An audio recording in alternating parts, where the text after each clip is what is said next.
Hey there. Don't plan to make this too long. We got a little bit of a late start. There's too much stuff going on here today. But we'll give it a nice. You left already, so you're one of my trolls. Bots, whatever. They don't stay but 20 seconds. Just been watching the idiots for the neighbors across the road as usual. Rumor that keeps saying that, she's going to move, and I can't hope that it comes soon enough.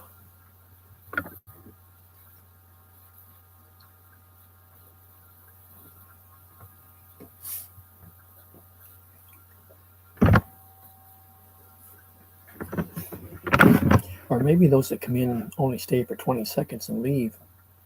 They just don't want to be first. Now I've got nobody here. Oh, there's something that shows one. I had a thumbs up before I had anybody in here.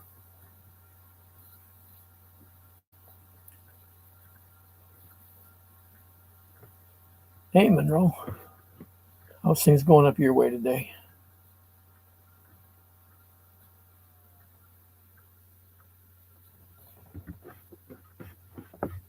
Today was just another kind of a hot day here. 92 is the high today. We got some rain early afternoon.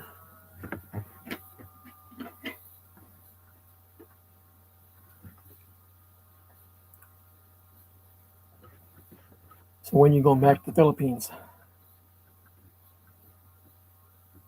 I know Mike and Ken are already talking about their next trip. Wishing they could go now.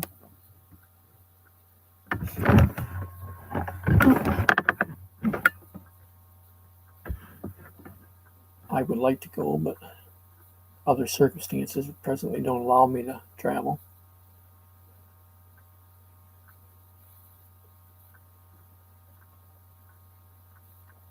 I don't have anybody for a kitty sitter. So I can't just take off and leave all of them. That has to be taken care of, daily.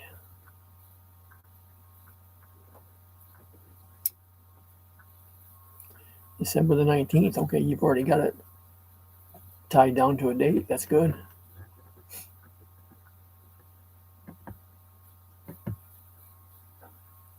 How long are you going for this time?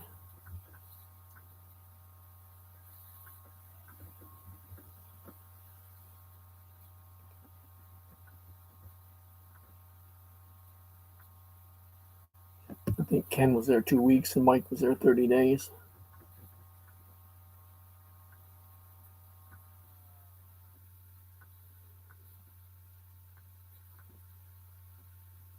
My previous trips when I was going over were each just 2 weeks long. It seems like a lot when you're booking the trip and planning to go and whatnot, but after you get there and get to doing stuff, okay, you're just staying another 2 weeks again or so. Okay. But after you get there, 2 weeks seems to go by so fast.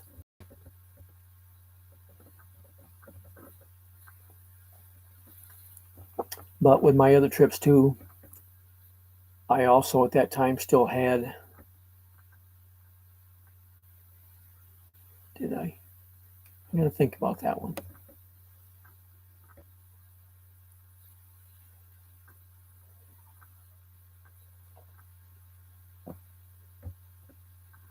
I was thinking I still had pets,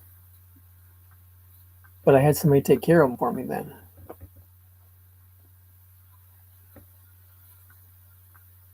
Yeah, I did. I still had pets at that time.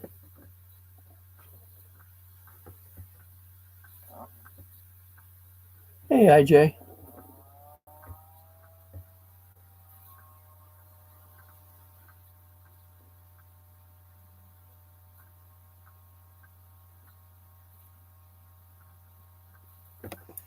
How much have you got done so far? I mean, there's quite a bit involved with it. Well, that's why I'm asking.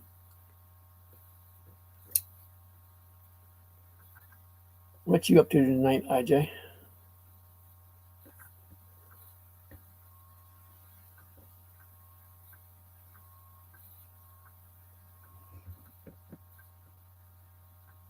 Yeah, I can't quit yawning.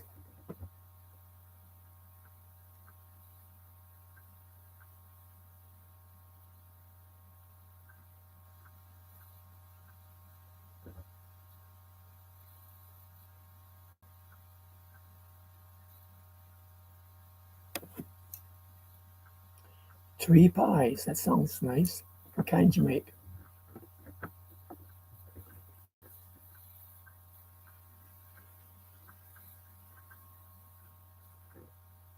Oh, you're having somebody do it for you. Okay.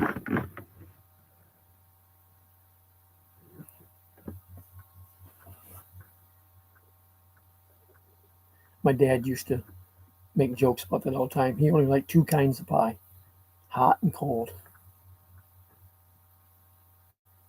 Three cheese pies. Now I'm not sure how that comes out.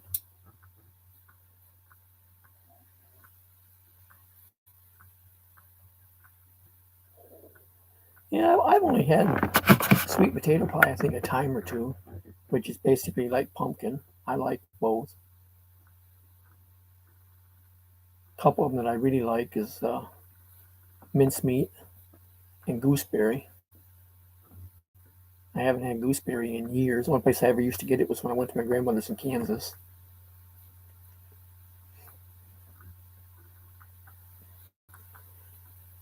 Gooseberries, I'm not sure if you know what they are. They're about the size of a pea, maybe, and they're kind of a greenish gray. They're bitter. Takes a lot of sugar.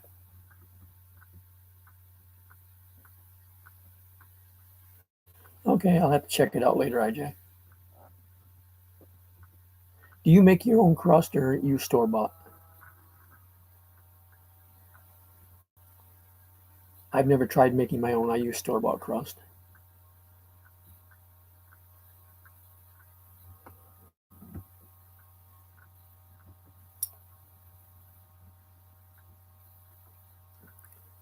Mom used to make hers, from scratch crust all the time.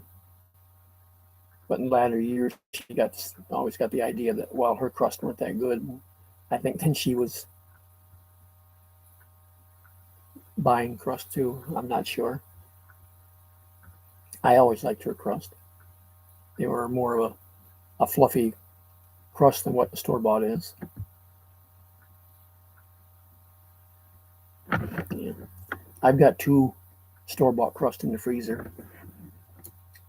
I've got the pecans out there. I've got the Karo syrup, and I've got the brown sugar stuff. And I need to get out there and make me some pecan pies because I've got 3 bags of pecans out there, and I just can't get the ambition to go do it.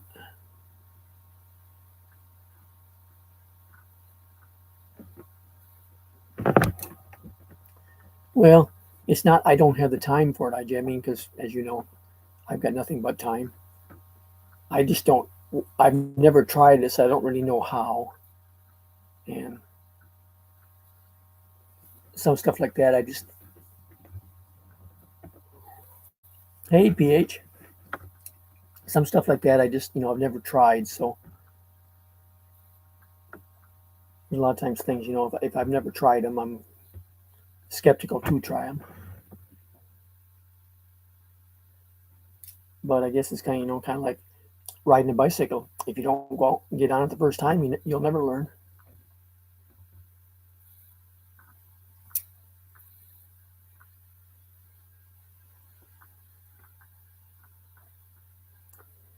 I'm doing okay, PH. I went out this morning with my pressure washer and pressure washed some of my car hauler, trying to get it cleaned up. I want to repaint it. I'm going to restripe it. The reflective tape. I know you don't know what that means, but it's a DOT requirement here. And get stuff finished on it so I can sell it. I'm not going to use it anymore. I'm not going back on the road. I'm just got to face the idea. I'm retired, so I need to get rid of the extra stuff sitting around. And it's not doing me any good just sitting out there in front of the house. And the longer it sits, the more things that can go wrong with it. I had to buy a new battery for it here recently. I haven't even put it in yet. That operates the hydraulics on it and the winch. I need to replace, I think, at least 4 hydraulic hoses on it that are getting pretty weather checked and whatnot. I got some couple lights that I got to fix or check and see whether it's just a wiring problem or if they're got to have the bulbs replaced. And then, like I say, I'm cleaning it up. I want to repaint it, then I'll put the reflective tape back on it and put it up for sale so I can get it out of the yard. Some of my videos, if you go back and look at the ones that where I'm doing stuff outside around the house, a lot of times you get glimpses of my car hauler sitting out front.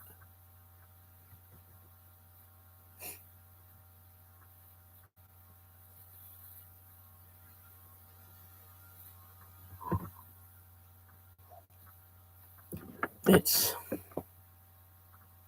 46 feet long, so that's roughly 15 meters. I don't know.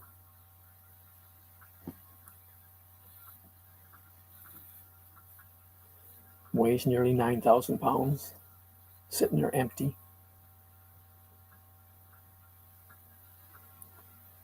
But if I can go ahead and, like I say, and get it cleaned up where it looks a little bit better.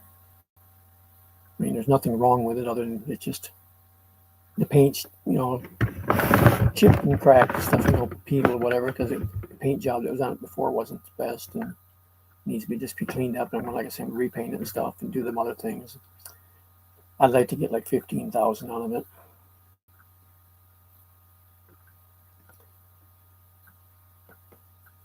And just give me a little extra money and get that out of the way.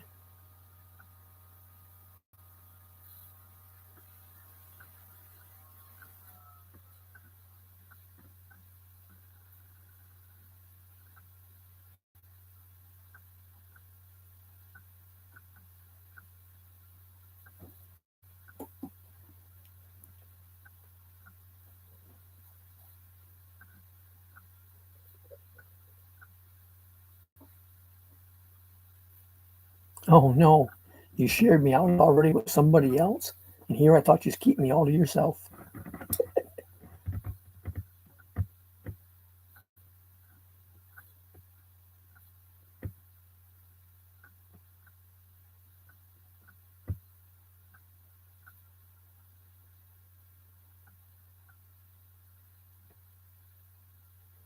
Yeah, and I've heard rumors, now this is only rumor, but and you know how they go, that they're even talking about somewhere in the future they may even drop the requirement of the vaccine because there's so many people that have gotten vaccinated and have gotten tested positive, however you want to say it anyways.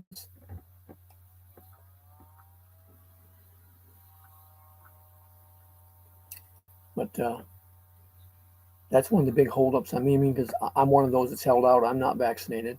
Don't intend to be at present anyways.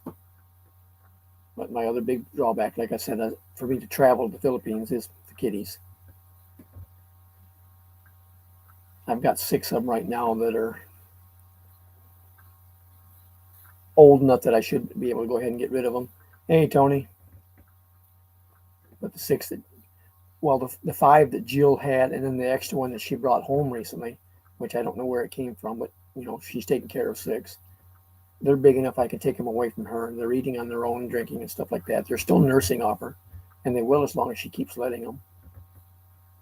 But they're big enough I can get rid of them, and I need to try to get them collected up someday and take them into a place that I know that only has cats and stuff. They've got a small storefront. It looks like it used to be, convenience store like 7-Eleven, Circle K, or any of those. And they've just converted the whole store to a cat store. And when you go inside of it, there's nobody's in cages except for a few they've got in what they call quarantine in the back, because they put them there when they first get them stuff, before they put them in with the rest, so they can check them out, make sure they're not bringing anything in with them, no diseases or whatever.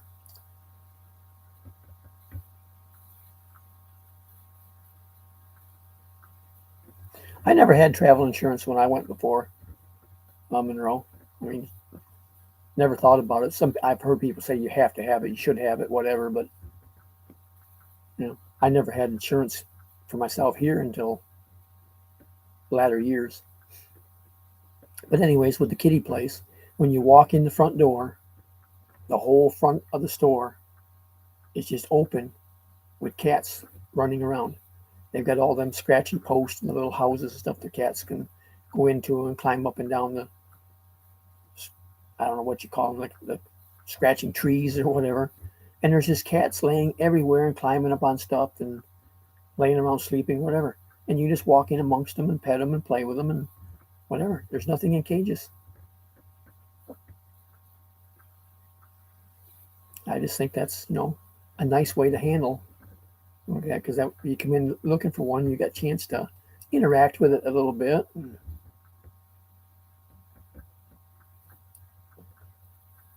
And a cat acts different anyways when it's out like that instead of being in a cage.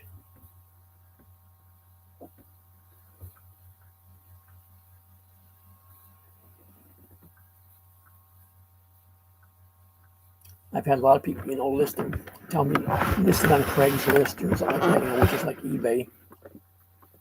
But I don't want to do that because I'm afraid that people that might go there looking for them don't want it for a pet. They want it for snake food. And I just don't want that to happen to them.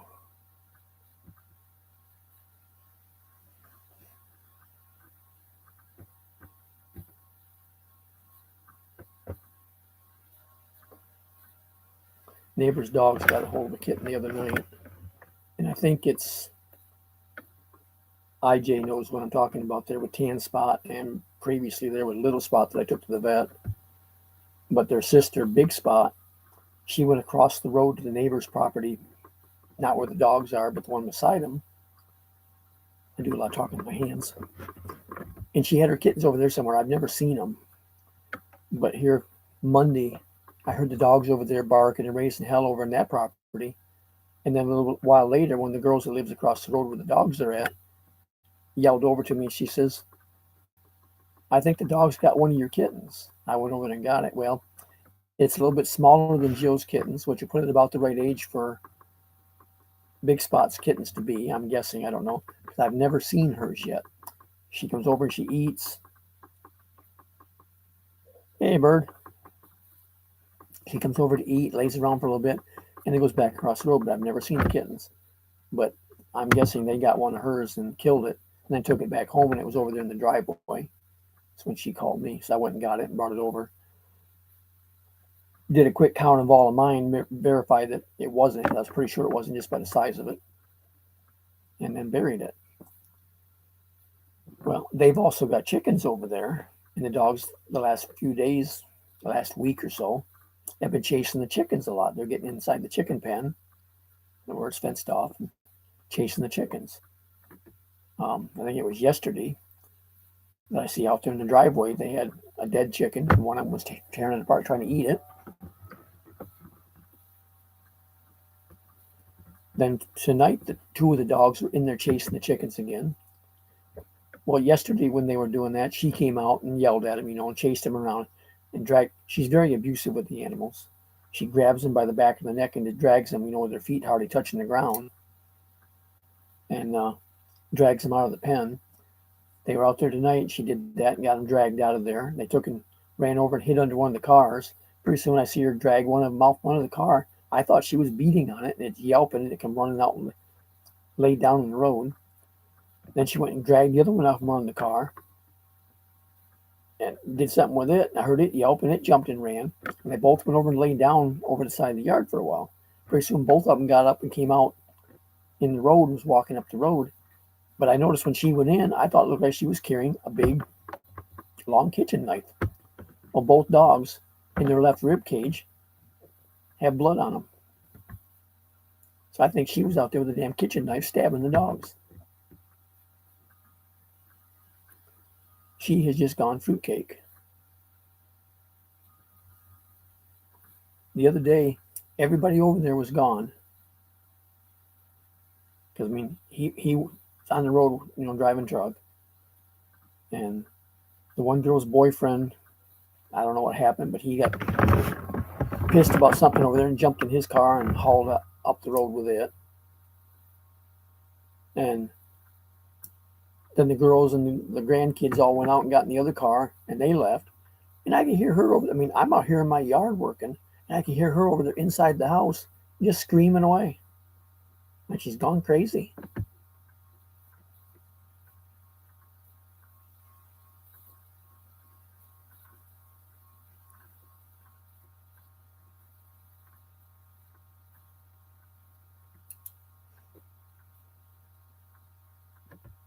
She had a couple strokes here, I don't know, a year or two ago. Hey, Ken. And he says that she's changed a lot since she's had the strokes, but well, maybe she has. I just think she's an idiot. And I know she's also using and selling pot. Yeah, I was wondering that same thing, Tony.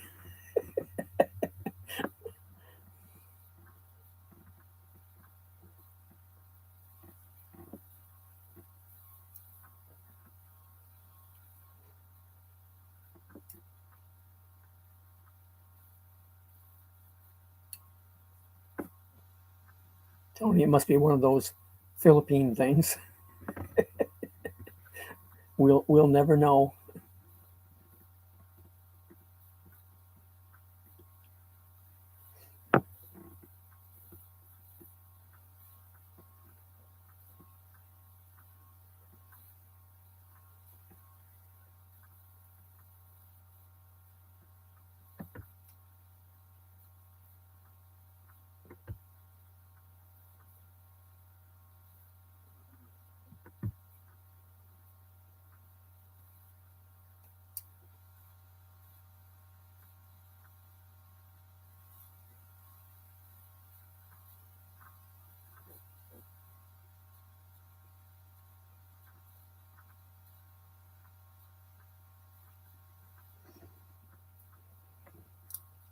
Well, I don't know if she's done that, but she's definitely crazy as far as I'm concerned.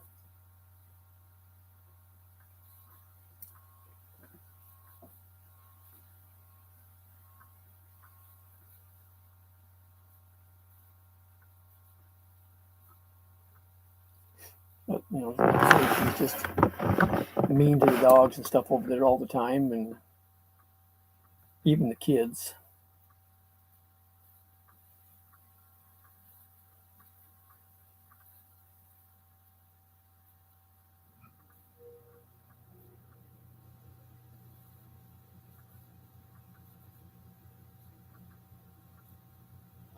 Hey, John, how are you today?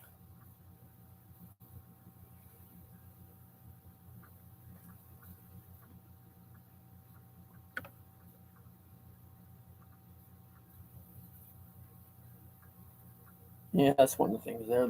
The illegal drugs and shit. I know very little about that stuff.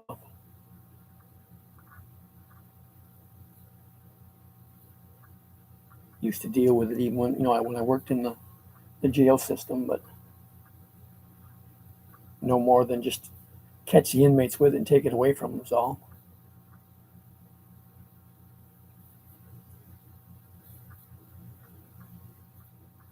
Yeah, Bert, I think that's her sideline. When Lola's not demanding her services, IJ's out selling it on the street.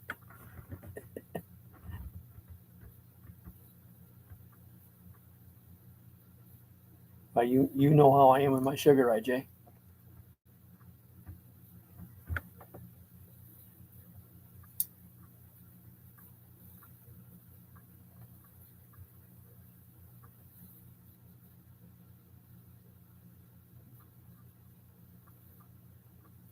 You got to quit drinking so much, John. It's not good for you.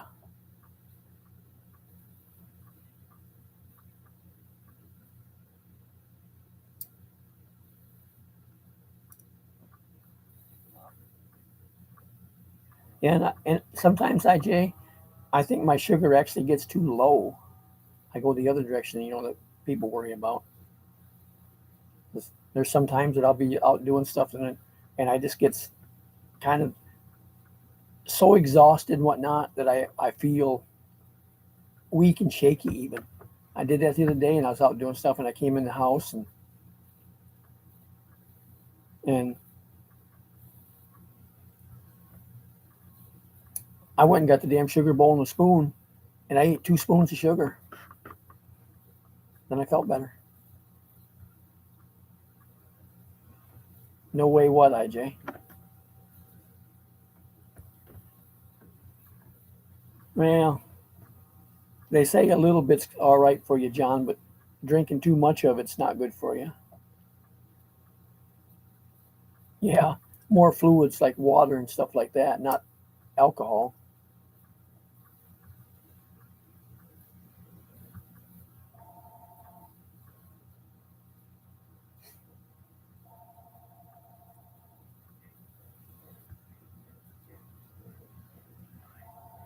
But too much alcohol, mess up your liver in time.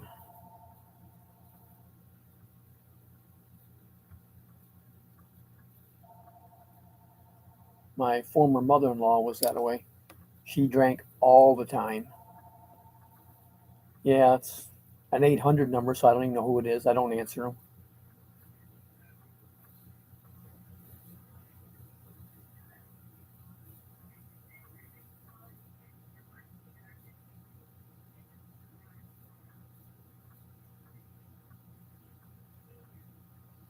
Oh, I can hear the answering machine. Hi, Jay. It's actually the phone company because I called them because my phone's not working right, and they're supposed to be coming tomorrow to check the lines out of the street and whatever. And that message I can hear, and they're saying that yeah, they're supposed to be here tomorrow between 8 a.m. and 5 p.m. Which I hate that because that means you're just going to sit around all day and wait on them because they said they wanted somebody here in case they had to come in the house.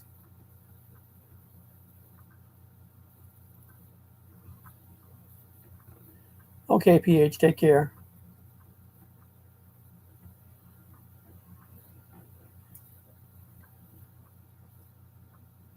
Yeah, years ago I used to drink a lot of alcohol. I mean, I used to like the mixed drinks stuff like that, but as pricing kept going up and whatnot, I went to beer, which was cheaper, but even today that's expensive. But I've gotten away from it. I very seldom drink anymore. And as far as the milk, yeah, I like milkshakes. I like ice cream.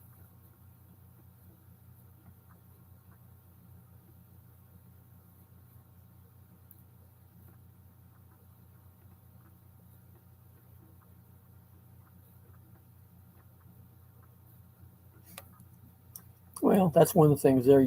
Yeah, you need to stick with one and not be mixing them because that'll just make you sick.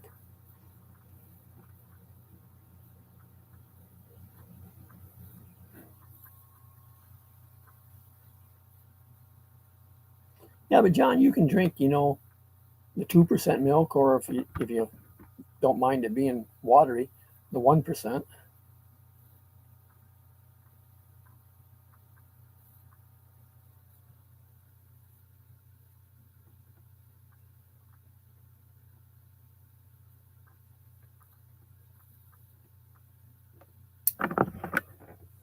Mom and Dad did that because Mom was drinking 2% milk and Dad was drinking skim milk.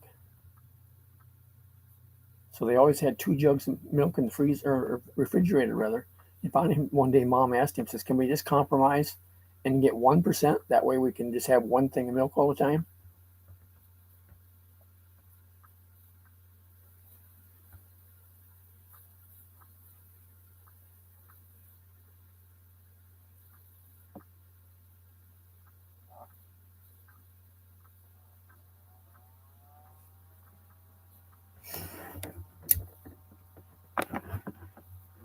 What about emus, John?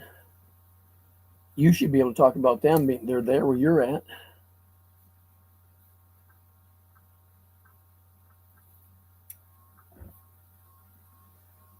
And speaking of, with milk and stuff, as much as I drink of it now and I like milk, I like ice cream or whatever, when I was a baby, I didn't do well on milk. Mom had to switch me to soy milk.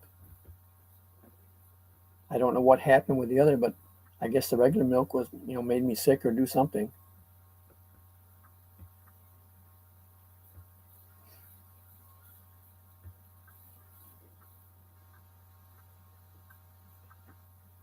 But like what I was saying there about my former mother-in-law, she drank that way all the time. Always had beer, and then sometimes I've seen her. The I don't know those of you that are overseas. I don't know if they have them over there or whatever, but in the U.S., everybody knows them. They're the big insulated mugs that you get like at 7-Eleven. I've seen her come over here to our house while I was still married, and she'd bring one of them mugs with her in first thing in the morning, and I thought she had a big mug of coffee. That's usually what you got in. She set it there on the kitchen table one day, and I picked it up, went to move it, and smelled it, and it wasn't coffee; it was straight whiskey. She had that big mug full of whiskey.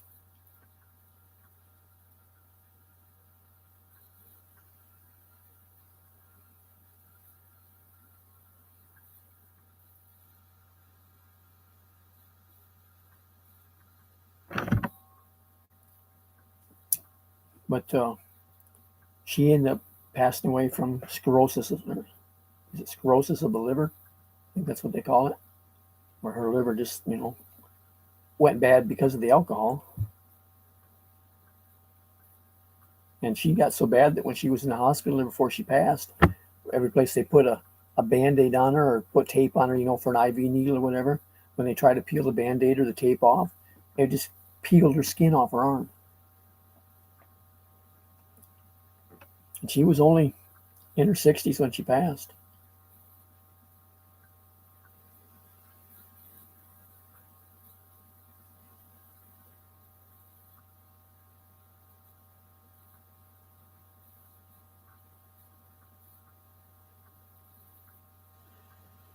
Yeah, emus are the same way, John.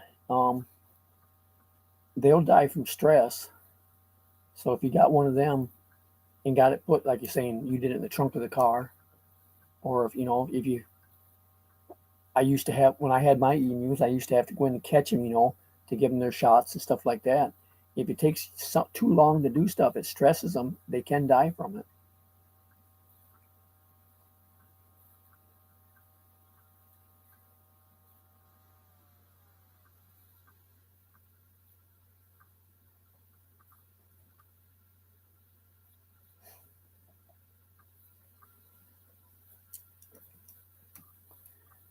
I had another friend that used to have emus years back. He had emus, he had ostriches, and a variety of other stuff. But he had an emu that one night, I don't know whether a dog got after it, whatever, but it got tangled up in the fence and kind of tore it up some. And he called a couple of us, and we raced over to his place to help him with the bird. And then he had, put stitches in, or staples. That thing looks like a hand stapler, and just put small staples in. They similar to what they use in the hospital. And we were doing that, and it was kind of a situation. Then he kept saying, "Okay, we got to hurry, we got to hurry." So the bird's getting stressed.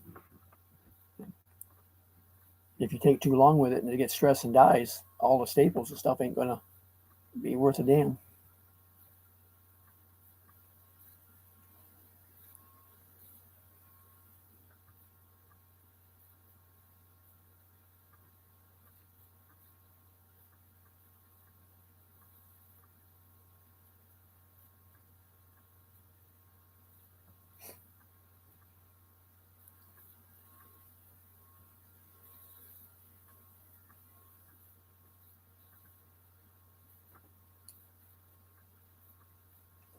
But I guess the kangaroos are the same way as the emus.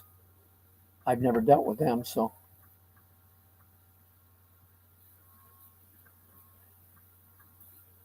Well, I've never had the young ones, John. I mean, I raised young ones and sold them, but I went ahead and put an adult emu in the freezer.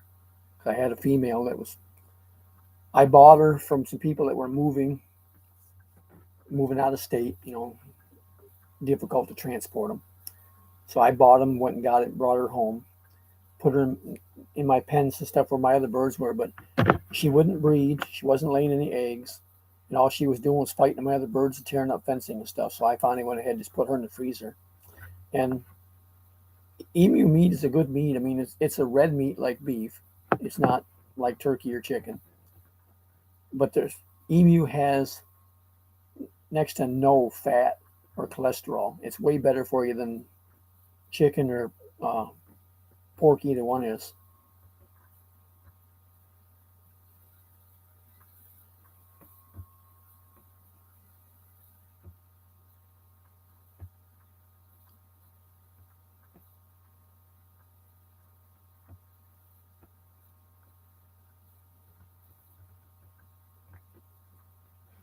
And being that there's no fat in it, when you put like a steak or whatever on to cook, you don't want to cook it very long or it'll dry it out and it's like leather. I mean, it's just put it on the pan for a little bit, flip it over for a little bit, it's done.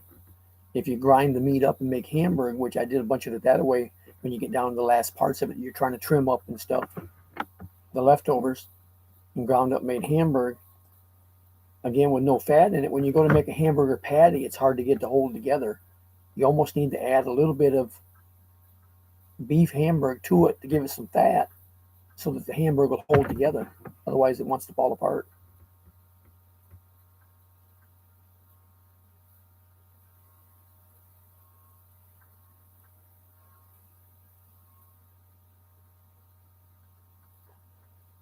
Well, I don't know about most of them. The emus, I don't think, are a dumb animal.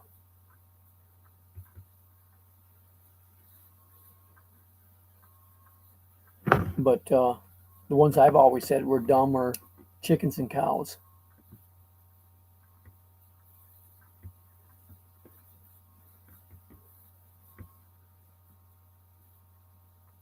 Well, IJ, an emu can too. I had one of my emus kick me and crack 2 ribs.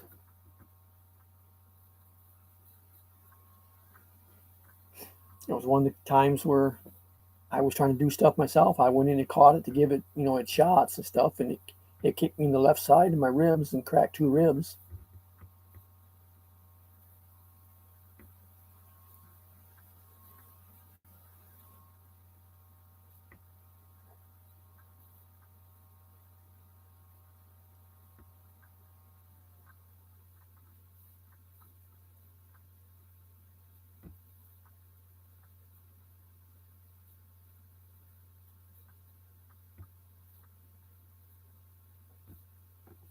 And when you say they taste gamey, I mean,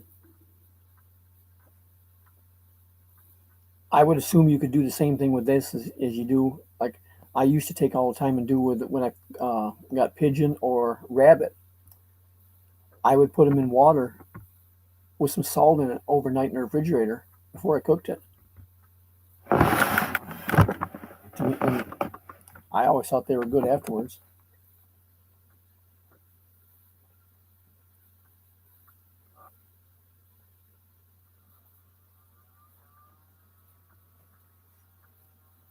Well, that even goes with people, IJ.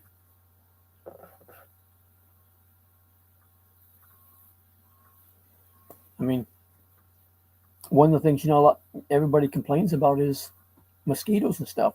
Well, they say there, if you eat a bunch of garlic all the time, the mosquitoes and whatnot will leave you alone. But your friends may too because you'll smell like garlic.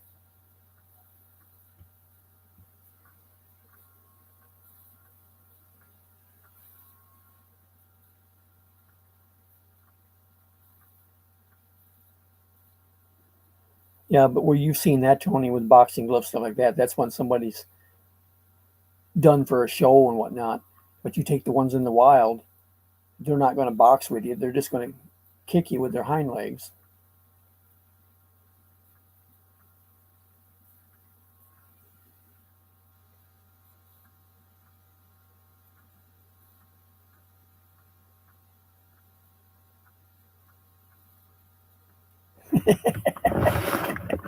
I smell like ice cream, IJ. Or maybe it's chocolate.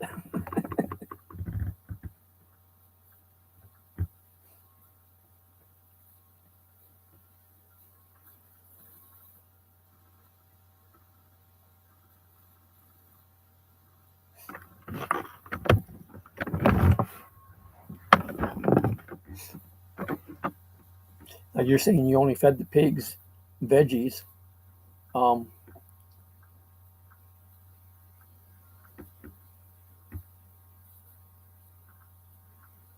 I never thought venison tasted bad, strong or anything. I really like it myself. I would prefer to eat venison over steak, beef. But with what you're saying there with the pigs, IJ, I know a lot of places there, the restaurants and stuff, used to take their leftover food and stuff they had instead of throwing it away, and all the stuff they would scrape off the plates and stuff before the, from the leftover from customers,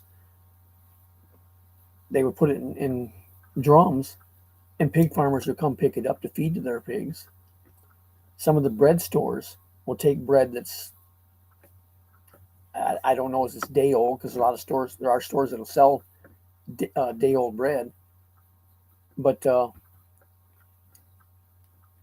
whatever bread that they figured they couldn't sell, and pig farmers used to come and get the bread to feed their pigs even.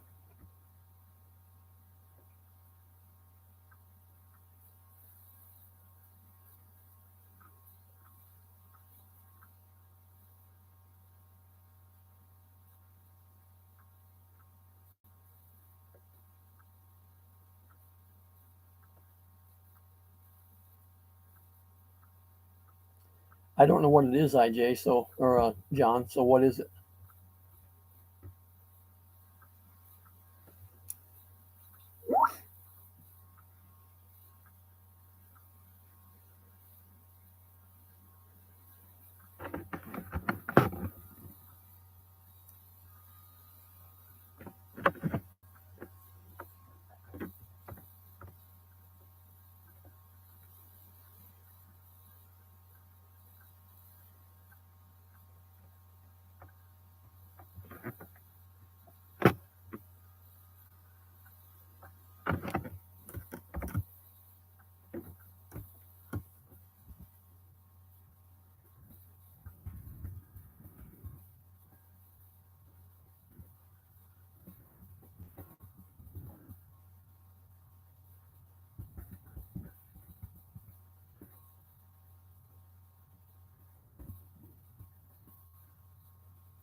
You know, I'm reading stuff in the magnifying glass. I'm having those that don't know. I'm having problems with my left eye a little bit. Okay, Bird. We'll catch you later. Glad you stopped in. But what you're talking there with the manatees, they're protected here. You can't even, go in the water, swim with them, and mess around with them.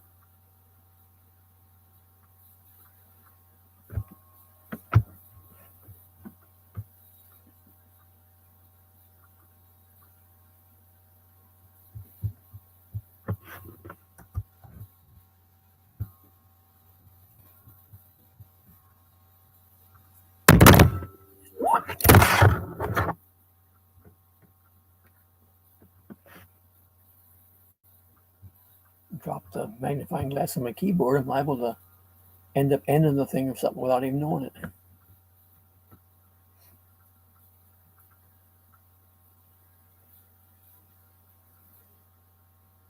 I've already had cataract surgery, Tony. I had both eyes done, two separate operations. I didn't have them both done the same day. I did them, I don't know, 2 months apart back in 2019. But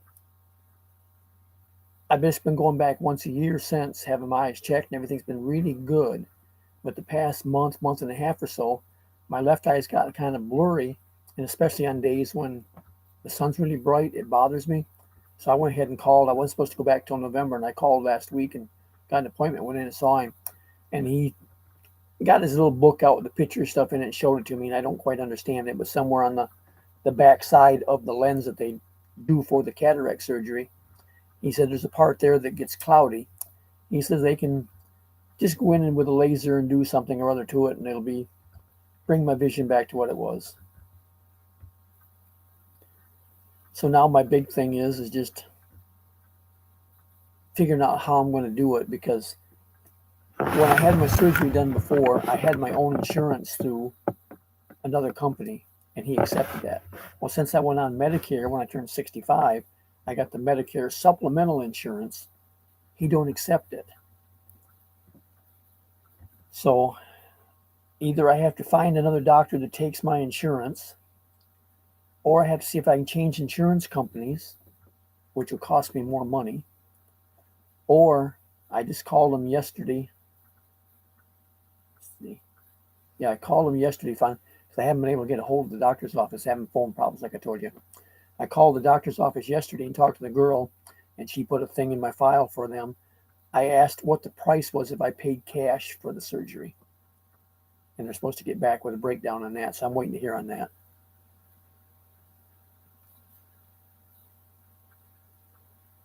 When I had the cataract surgery, it was, I think, a little over $1,900 each eye.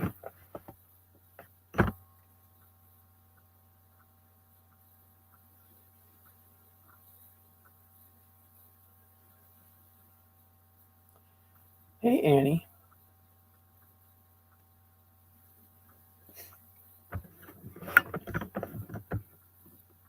I don't know whether either I'm not getting notification or you aren't doing any emails, any videos recently, Annie. I haven't seen anything on yours pop up. I've gone back and watched some of your old ones.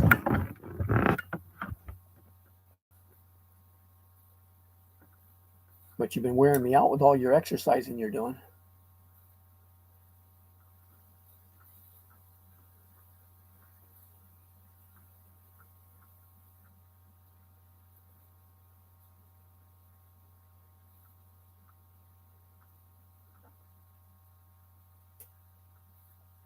No, my insurance paid for the cataract surgery when I had it, but that's back when I had my own insurance before I went on Medicare.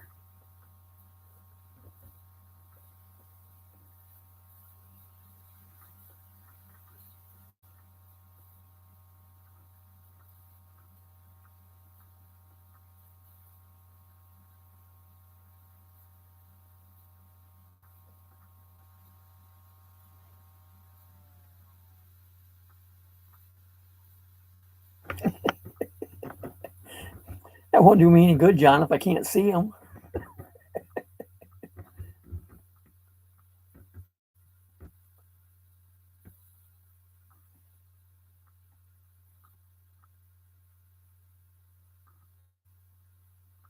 Okay, Tony, what is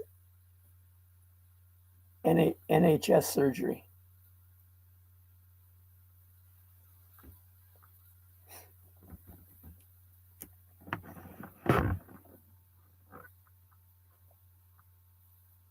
But like with my cataract surgery, when I had it done, when I talked to the doctor and told him, yeah, I'd go ahead and do it, my appointment was, I don't know, just a week later or whatever for the surgery. Cataract surgery only takes about 10 minutes. You're there several hours because you go in ahead of time and they keep putting drops and crap in your eyes to dilate them. Yeah, okay. See, we don't We don't have that in the U.S. Canada's got government insurance or whatever too, and UK. And in the U.S. you have private insurance.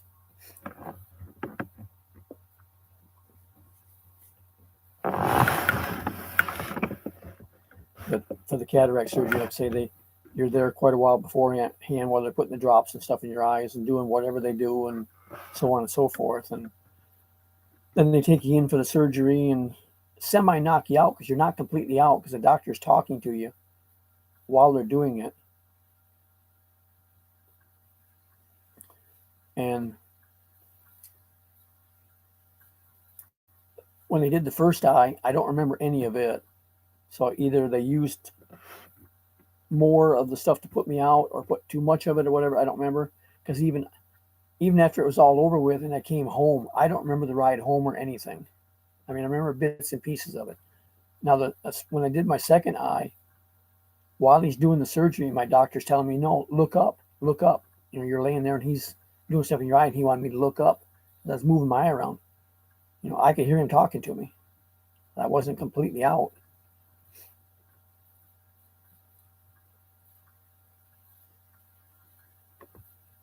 And then I walked out, you know, to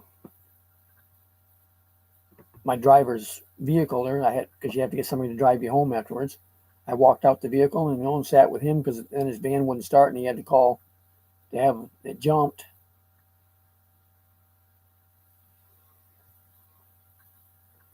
But the first one, they wheeled me out in a wheelchair and I don't even remember doing that.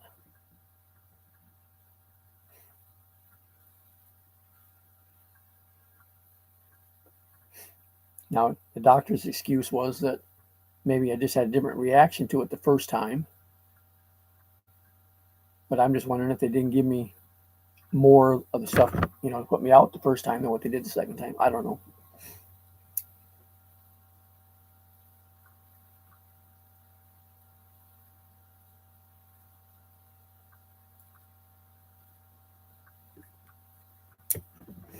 Yeah, there's nothing here that's free, Tony. We have to pay for all of it or have insurance that pays for it. If you don't have insurance, most of the stuff you can't afford to pay for because it costs so much. When my mom and dad were alive, dad had kidney cancer, had one kidney taken out, and the other kidney was affected with cancer also and whatnot.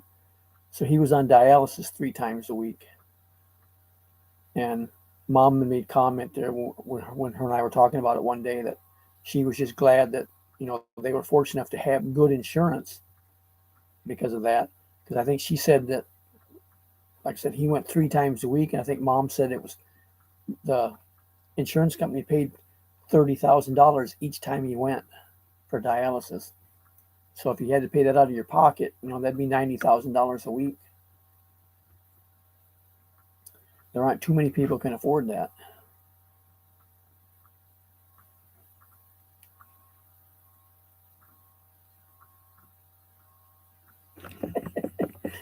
Yeah, if I drink enough beer, John, it won't matter if I can see or not.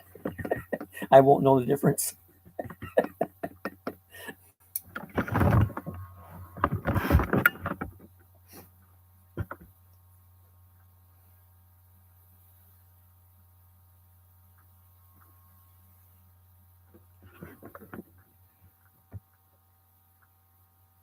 Yeah, IJ, the one companies like he's saying in the UK, Canada has it too, where you have the government funded insurance.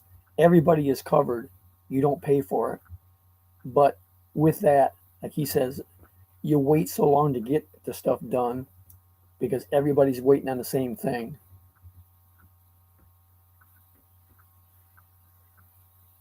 That's why there's a lot of Canadians that when they have major problems, will turn around and come to the US to get, you know, surgery or whatever because they can get it done right away.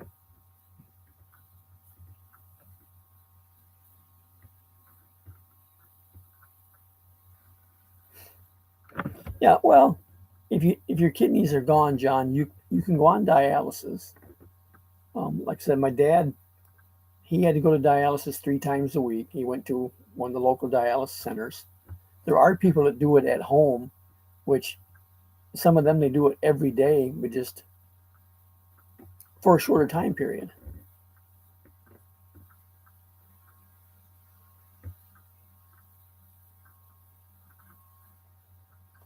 And like where Dad went there, they put in what they call a fistula. He had one in his upper arm for a while, and it went bad. And they had to replace it, and later put one down in his upper leg. But they just go in and splice into a vein in there, and then have a place where they can put the needles into your arm or your leg or wherever it's at every time you go in. And you have two of them. One's drawing the blood out of your system. It goes through the machine where, like John says there, it takes the poison out. It's like a big filter. It cleans the blood and then puts the blood back into your body again.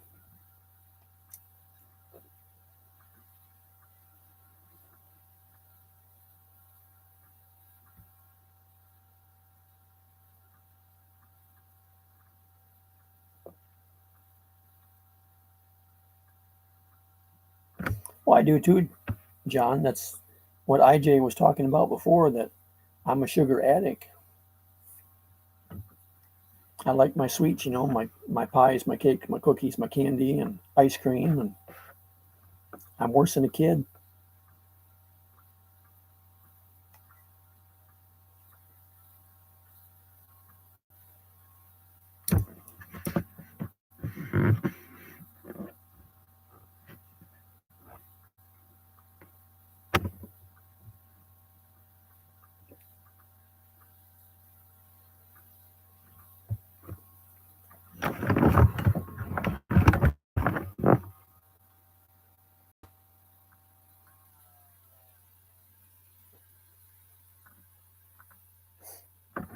Well, one of the other things too, IJ, because I've been doing some reading and stuff on this stuff all the time because my eyes, I worry about them.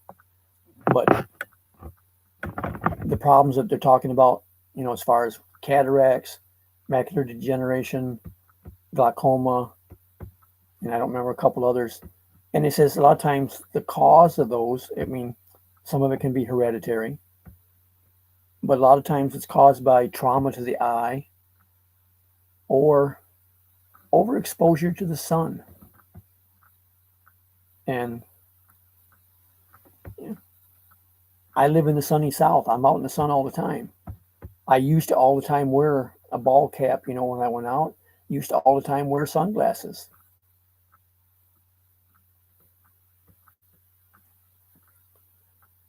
But when I was on the road, I got away from it. I still wore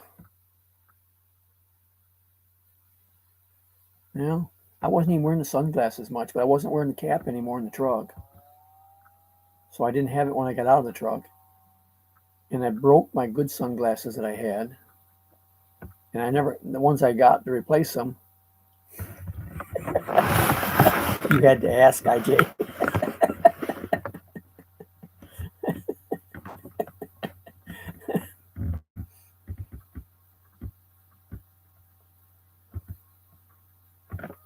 But the sunglasses I got to replace them, I didn't like. So I just basically never wore them.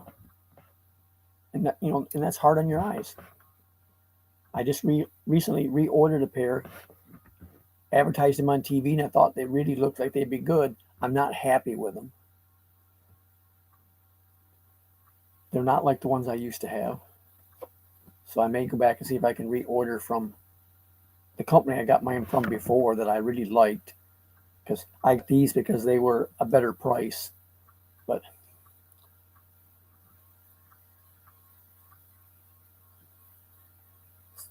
like I always say, you get what you pay for.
You gotta leave us, IJ.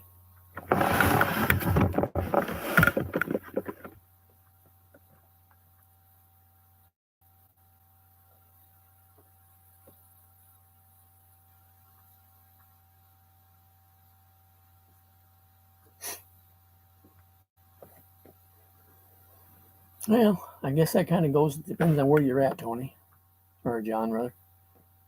I've heard there's some places that you can get away with a lot of that stuff in public. It's accepted as normal.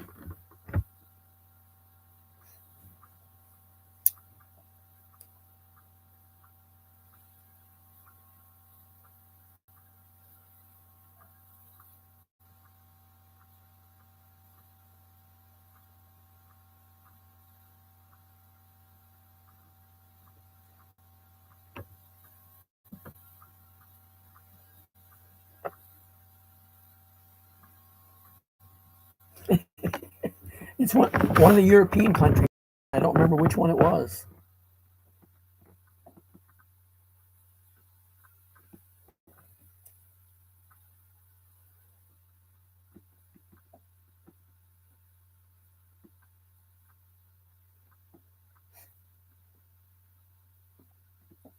But there was people I used to talk with, and it's been years ago, that guy and a girl together in public was accepted.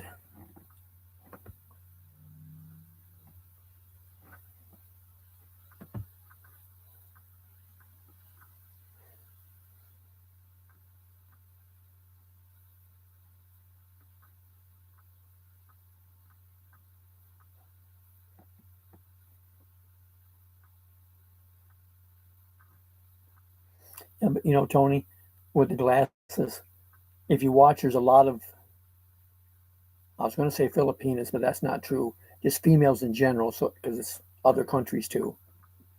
That will turn around and wear the glasses as a fashion statement.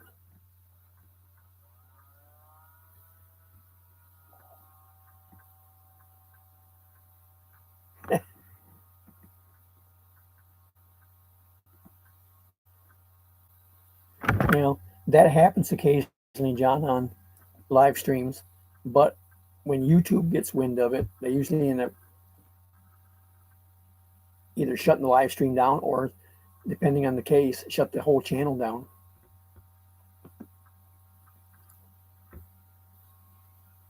And that's one of the bad parts of using StreamYard, where you pop somebody on the screen. If you don't know who they are, you need to know who they are before you let them on, or see their camera, see their face and stuff first, because some people turn around and will pop up, and that's all they're doing. When you turn your camera on, and then they have to go back into their editing afterwards there and delete that part of the live stream.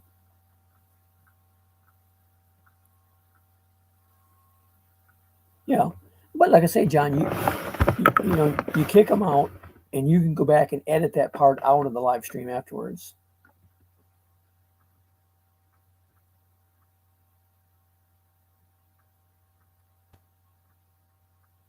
But most generally, those that are doing it aren't doing it to try to destroy the channel. They're just doing it for their own kicks or recognition or whatever.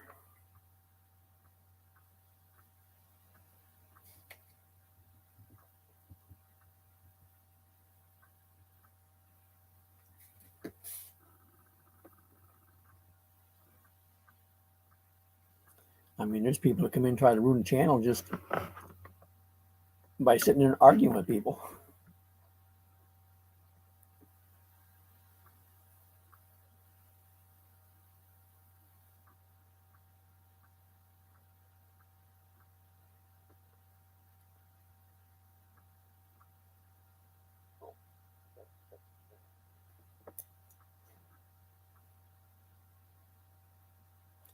That's where I've always said in the past too, that you shouldn't, as many channels do, they make everybody a moderator, and then nobody can stop anybody from doing anything, because you can't, one moderator can't time out another moderator, kick them out or whatever. if you're going to make moderators, only make, depending on the size of your channel, 3, 4, 5 of them, whatever, and let them help control the channel. Most of the time with stuff I'm doing here, I can keep up with the chat. I might be a few comments behind sometime, and because I get to talking or whatever. Hey.com. Good to see you. Usually the only place I ever see you is over on Josh's live.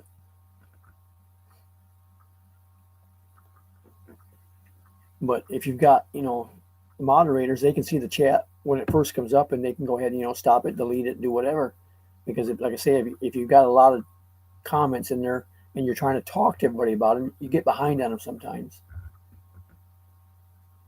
I've got some friends that have a channel. It's her channel, but her and her husband are on it all the time.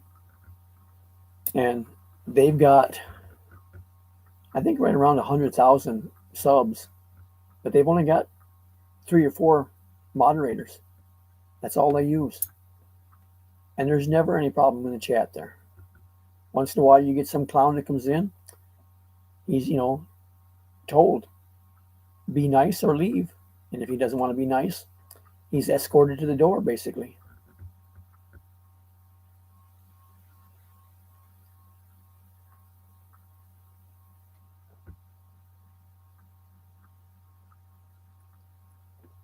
So what are you up to tonight.com?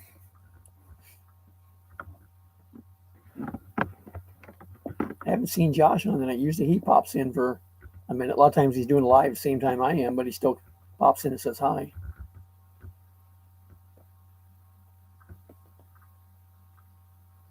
And with what you're saying there, Tony, I've seen YouTube shut live streams down, not delete the channel, but shut the whole live stream down when the host makes everybody a moderator and all of them are sitting there just continually posting their link. You get next to no chat in it, and it's all just link after link, which, according to community guidelines, posting a link in the chat, unless it's about the host channel or the topic of the conversation, anything else is spam. So if you come in here to my live stream and post your link, YouTube classifies that as spam. If you come in here and post a link to my channel, or if you post and say, or for example, we're talking about typhoon that hit the Philippines, you post a link about a story about that typhoon, then it's okay. But if you post a link about the basketball game down the street yesterday, that's spam.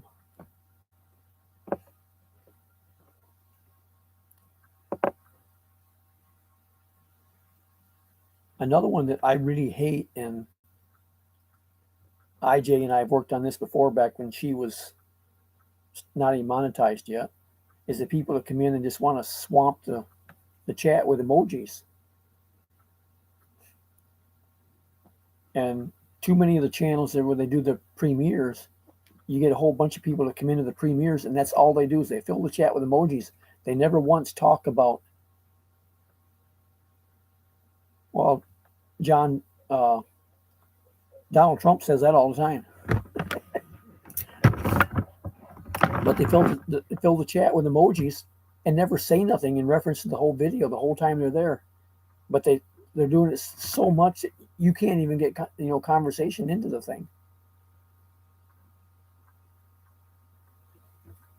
Well, and John, I don't know how much of the news you catch there of the U.S., but where we've had these shootings and stuff here lately, there's always a lot of talk and stuff about that. And I got into an argument with a girl the other night unintentionally, but I made the comment about the news media. If they didn't have to keep posting all that stuff, a lot of this wouldn't happen. There's been cases where the people that do it have turned around and commented backwards afterwards, when they're asking why'd you do it. It was because they saw somebody else that did it last time and all the attention they got in the news. He said, I want to be famous like him. But our news media here can't post the story for today's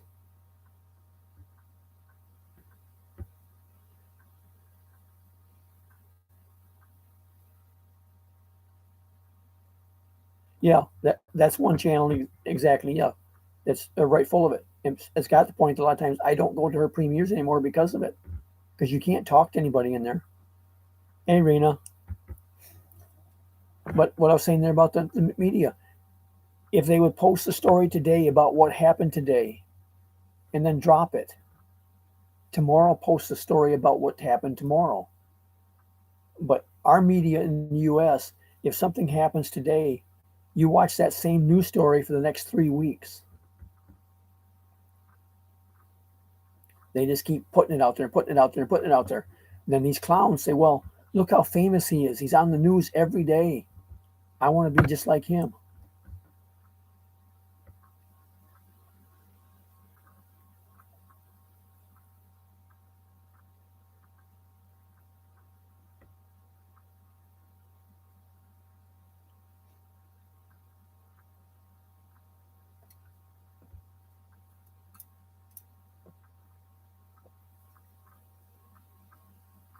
But when I made those comments the other night in a live stream, there was one young lady in there that got very irate with me over it.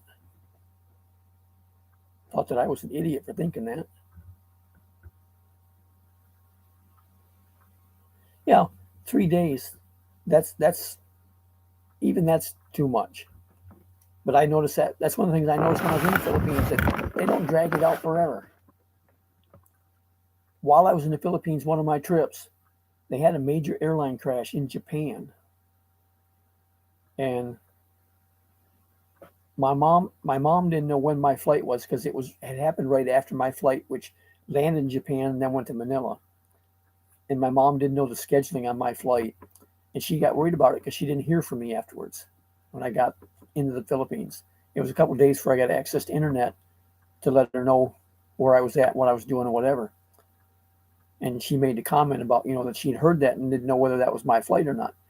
I saw it on the news in the Philippines one night. They didn't talk about it no more. That was yesterday's news. But here in the U.S., they'll keep showing that same plane crash for weeks. And then tell you, yeah, there was 173 people died. Look at the bodies laying out there on the pavement. They're everywhere. The next day, they show that same news clip again. Show the same bodies laying in the same place. It's not like they found somebody new out there.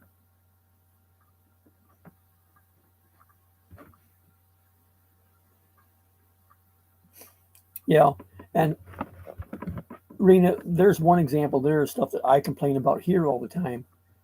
We don't hardly ever hear anything about stuff in the Philippines. You guys will have a major typhoon, a lot of damage and stuff, which typhoon in the Philippines is a lot of damage just because of the structures you have there and the way your building codes are compared to here. I mean, we have damage too, but yours is always worse. But we never hear one word about it. We never know you have a typhoon. If I don't happen to see it online or hear from it in somebody in the chat, I don't even know you guys had a typhoon.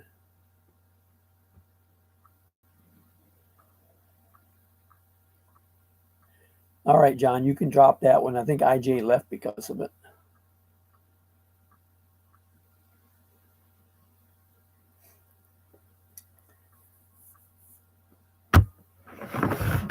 I mean, they'll show our news, and they'll show news of stuff in the Bahamas and other places like that, and they'll show it over and over and over again. But if a typhoon or something, or an earthquake, either one hits the Philippines, we never hear one speck of news about it.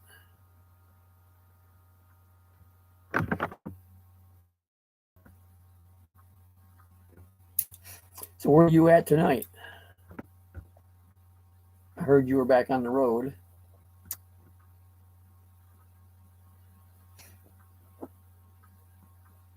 Ken's been in and out. I haven't seen Marine yet.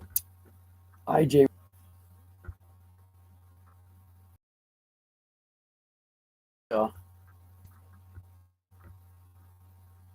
South of Dallas. Okay.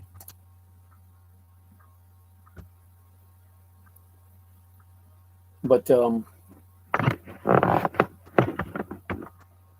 when they have the news on in the morning, at noon, at supper time, late night, whatever. It's the same repeat of everything that you've seen the other 15 times.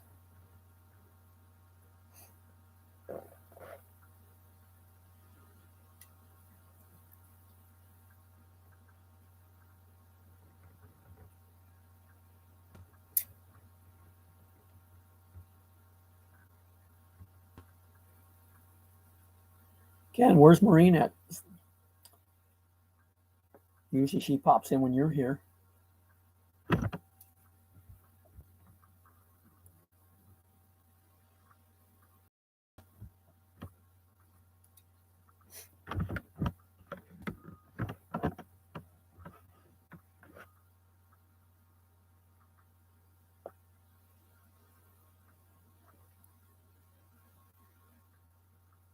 I haven't seen JB in my last few live streams either. She used to pop in all the time.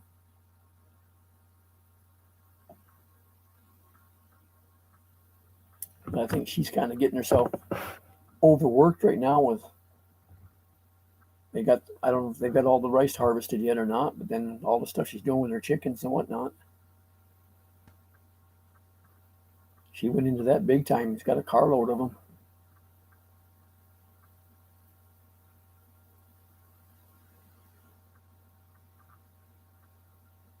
Oh, okay.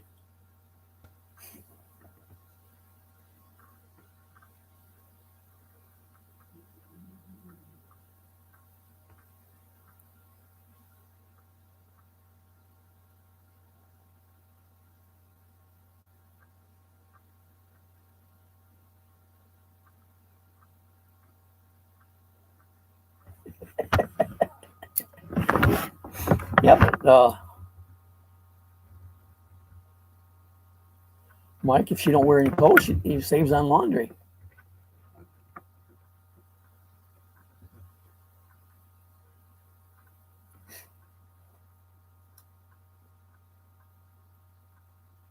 And then she can just say she's working on an all over tan with no tan lines.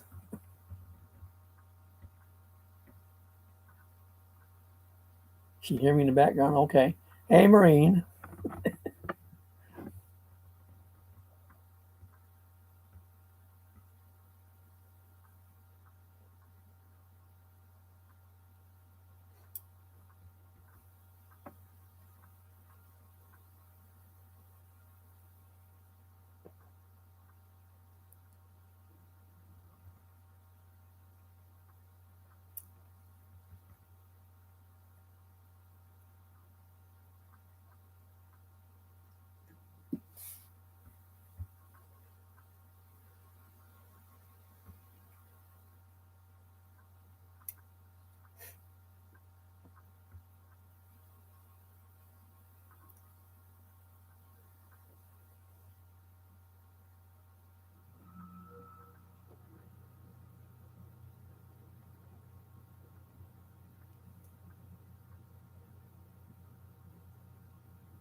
Yeah, money makes a big difference on a lot of stuff.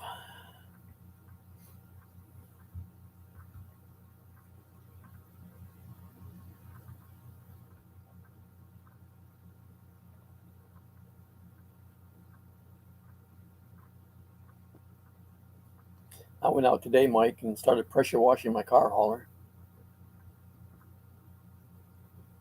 See if I can get it cleaned up, and I'm going to repaint it and whatnot so I can sell it.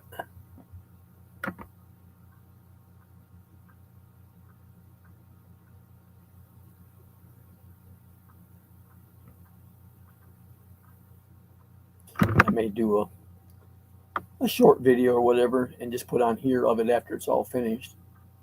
I don't think I can do it and list it as being for sale. I don't think YouTube will allow me to do that. But I can still show it, and then if it happens to sell that way, that's fine too. But when I get it done, then I'll just get pictures, put them on Craigslist or something. See if I can get rid of it. Be one less thing I have to take care of.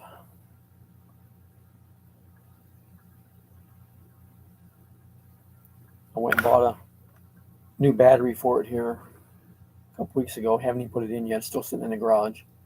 Need that to run the hydraulics and the winch on it. I got a couple gallons of Ace brand rust top paint, like Rust-Oleum.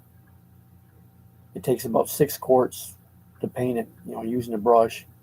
There's so many cross members and whatnot framing in a car hauler that it's hard to do, spray paint, because you got more paint in the air than you got on the metal. So I'm just going to go ahead and paint it with a brush the way I did it when I first bought it. And then I'll re-stripe all of it again with the DOT reflective tape. I haven't priced it in a long time. The last I had bought was about $100 for a roll of it.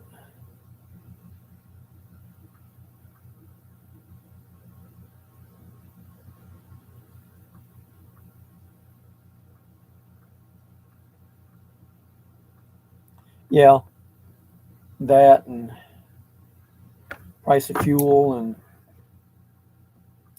insurance going up, and they're still keep talking about wanting to raise it from, your $1 million liability up to $2 million.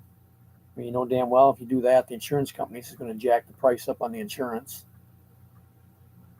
Because if you get into any kind of an accident and the lawyers are able to sue you for $2 million, the insurance company's going to be putting out some big money.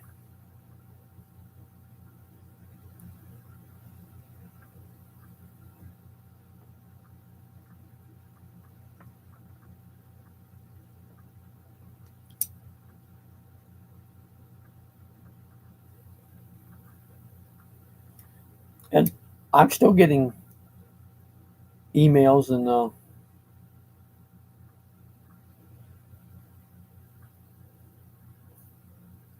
4 new batteries for $515. That's not a bad price.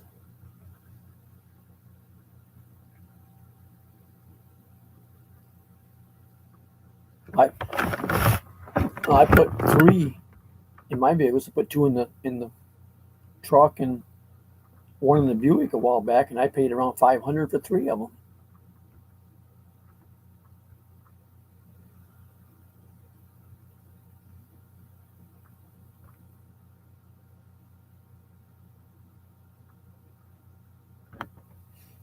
Yeah, and Tony, the fuel prices, they're blaming it all on the Ukraine-Russia deal. I mean, I know that we were getting fuel from them, but I can't think we're getting enough that it should affect our use of it here.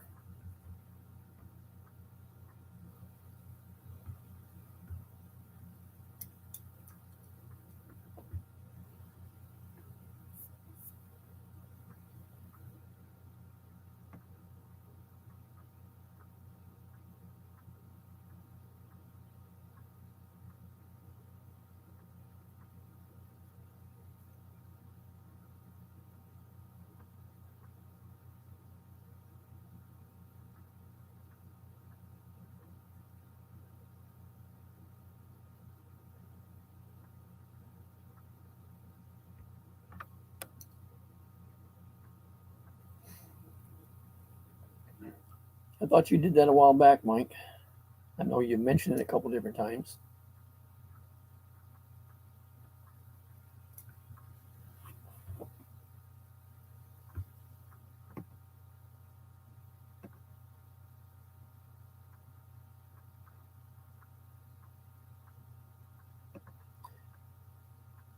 John, Ukraine's probably not considered what you'd say an ally to anybody because they're such a small country. But it's just the thing of Russia wanting to take over the small country and take control of us all.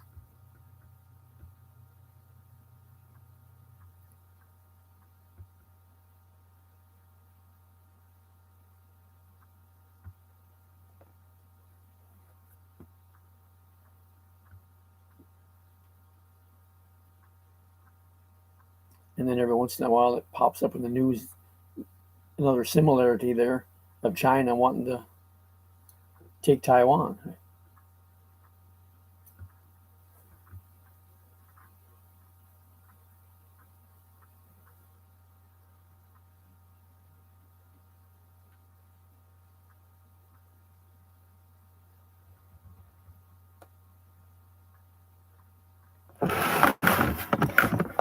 It seems everybody wants to be in charge of everybody else.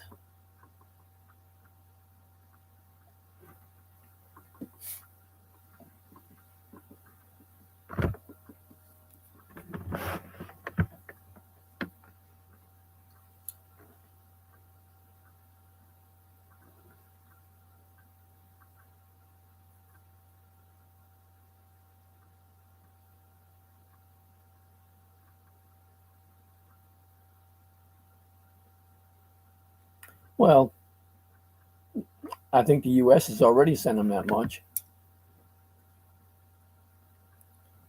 I've always said that, we take care of everybody else in the world before we worry about ourselves.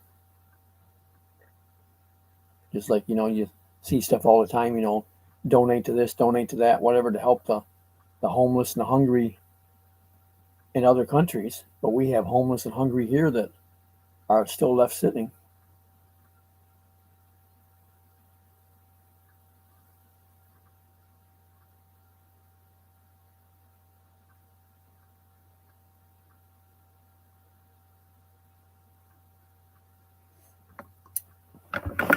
Not too much change while you were gone, Rena. Still same old, same old. Hey, Ivy. Did you just wake up? I mean, I know it's only 9:48 in the morning. I'm sure your kids have been up for hours.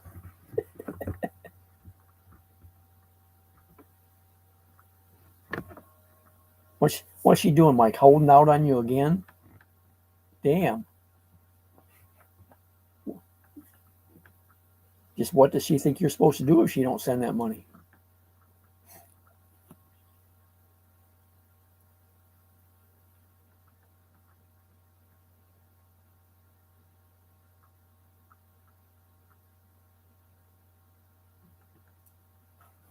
So what are you doing this morning, Ivy?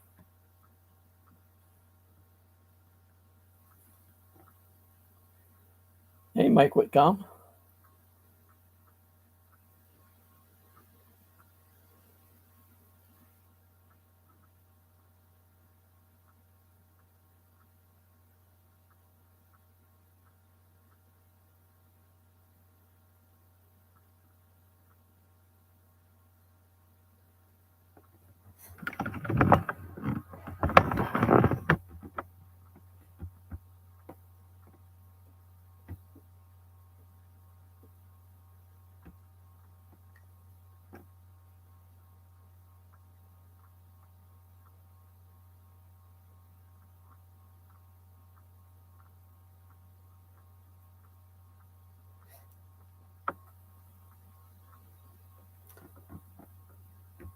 Well, you get to hear Ivy's name in two ways all the time on here. It's either Avatar or let's see. I said that wrong, I think. Let me go back and look.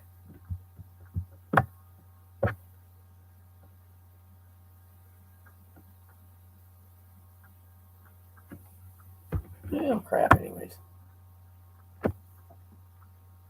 There you go.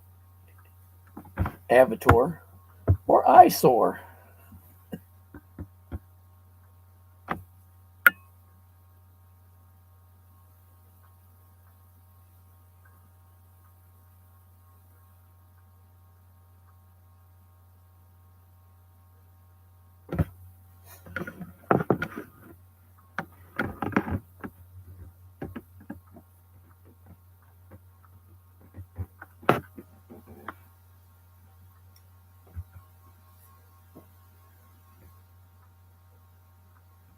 Ivy, you wanted me to take care of little David the other day, but you forgot to leave me diapers.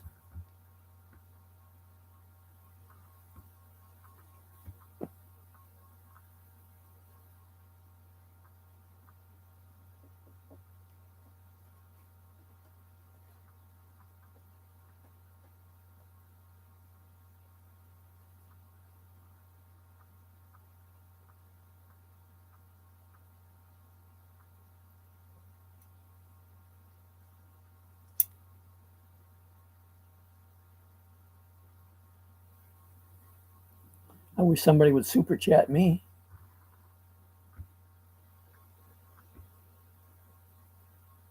I could always use the money.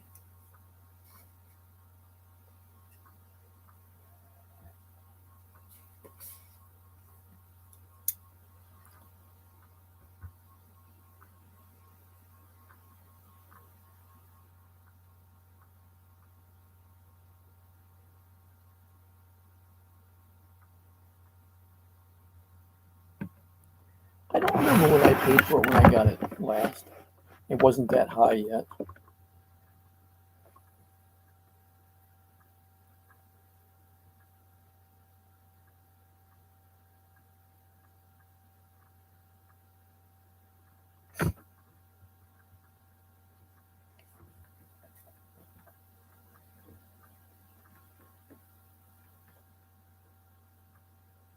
I just got my propane tanks filled yesterday, and I got a call from the manager before we scheduled to fill it, so he gives me a break on what I pay. And even with the break on it, I still paid $3.97 a gallon for propane.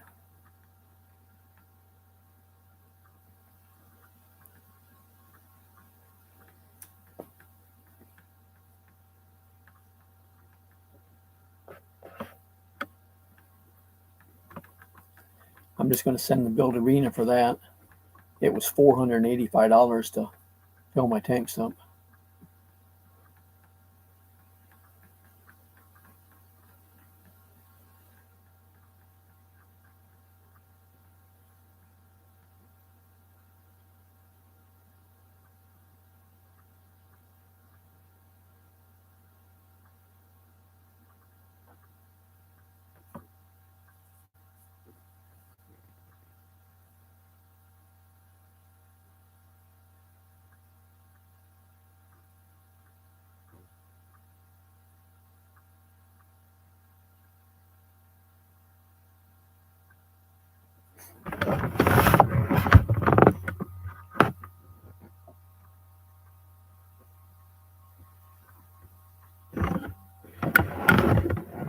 Rena, you're talking gas price? 87 times 3.78.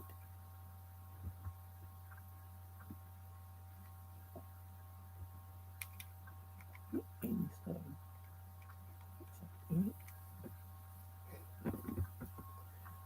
Well, that's $3.29 a gallon. That's still cheaper than what we're paying.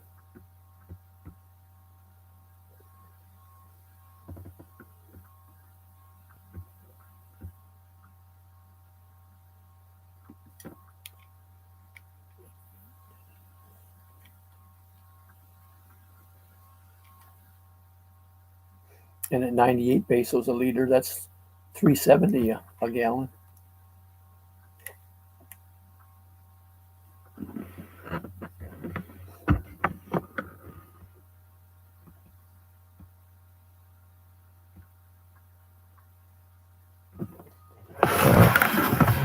I've got two big propane tanks here, Mike.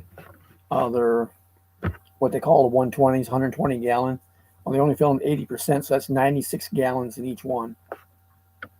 One tank I had down at 6%, and I was using the other one. It was, I don't remember, 55, 60% or something like that. And that's been for a year.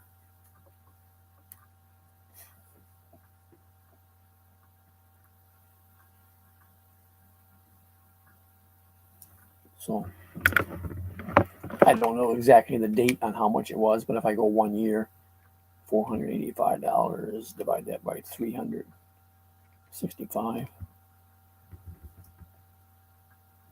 That's costing me $1.33 a day for propane. I use propane to cook and bake with. My water heater's, gas, and my dryer's gas.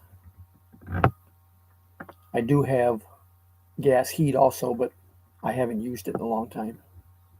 I use the central heat and air and my wood stove.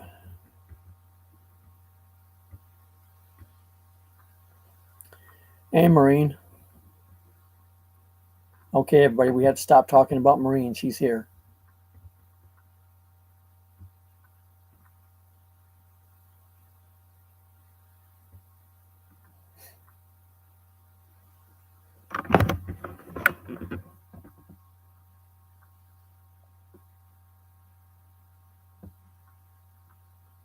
Well, that's what I say, John. That's or Mike would come. That's what I've got mine in. Mine's LP for all of that stuff. And the other thing is too, we have a hurricane or something like that. We lose power for a few days. With the gas, I can still cook. If you have electric, cook stove and stuff, you can't cook. I do have gas heat, which hurricane season's in the summer, so you don't need heat. But if we had a bad storm in the wintertime here, and the electric was off for whatever reason because of the storm, I could use the LP heat also along with the wood stove. Yeah, well, I've done a couple videos on my wood stove and stuff. If you look back through them, I use mine a lot in the wintertime. I go through for being in Florida. I go through a lot of wood.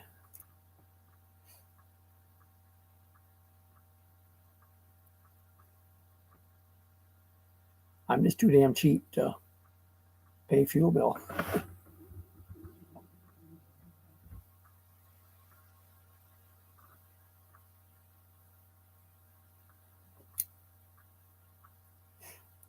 Mike, what's DEF up to now?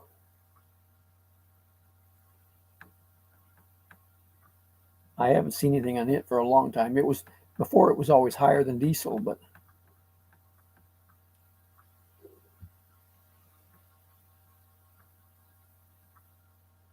I think they're diesel, Tony.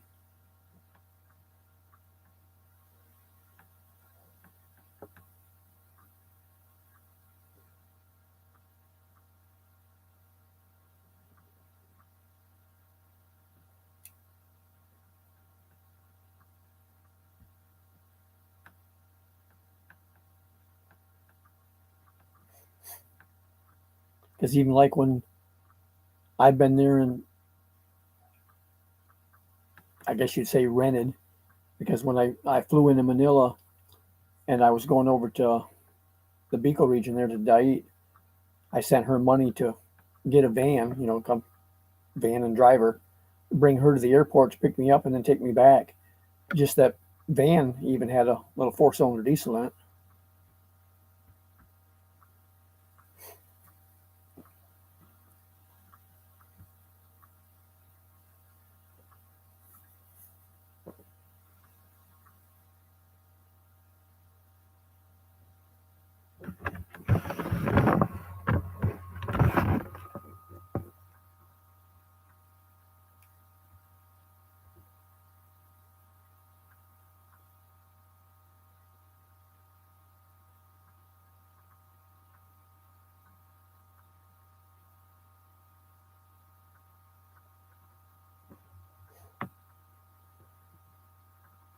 What do you mean I keep my flame low, Mike?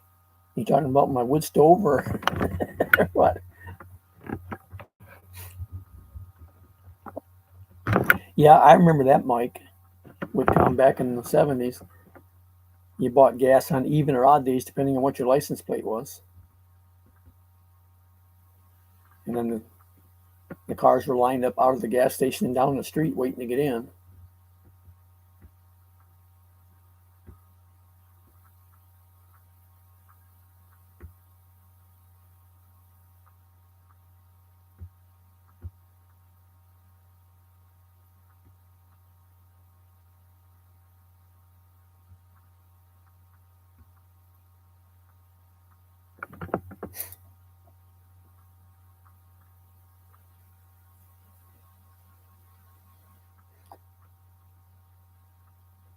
Mike Woodcom, now I know that's better than that with Rena. She won't even run the dehumidifier. She's not going to turn the flame up, other than on the cook stove. She always cooks on high there.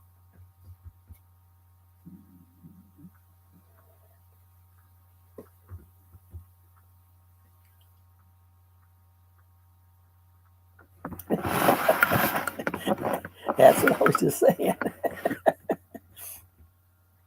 Yeah, she cooks everything on high. Where yeah, when I cook, mine's got a flame that big. Rena's is that big.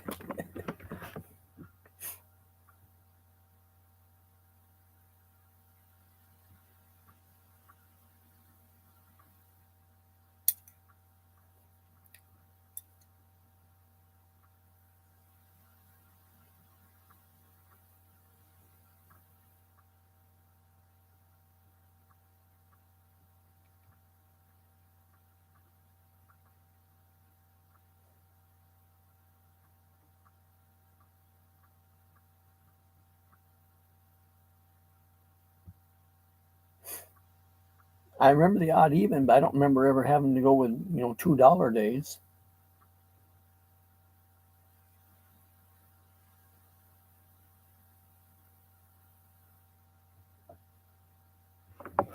But back then, gas didn't cost as much. You could get, several gallons for $2.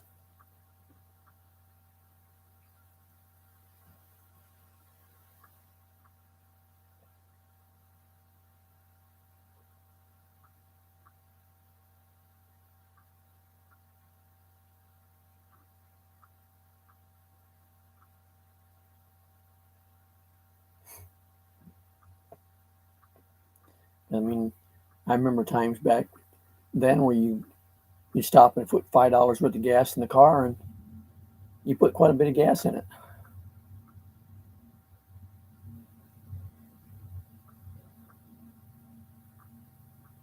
All right. Well, I was in New York at that time, and we had the odd even.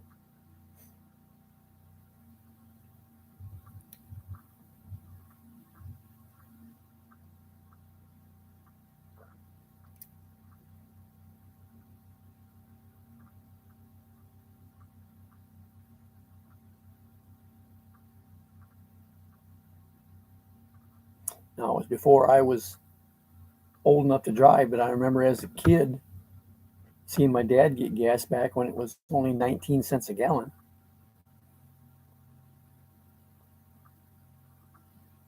So $2 worth of gas would get you quite a bit there. Now DEF's up to 431. See, the last I'd seen it, because I don't use it, the last I'd seen it was 285.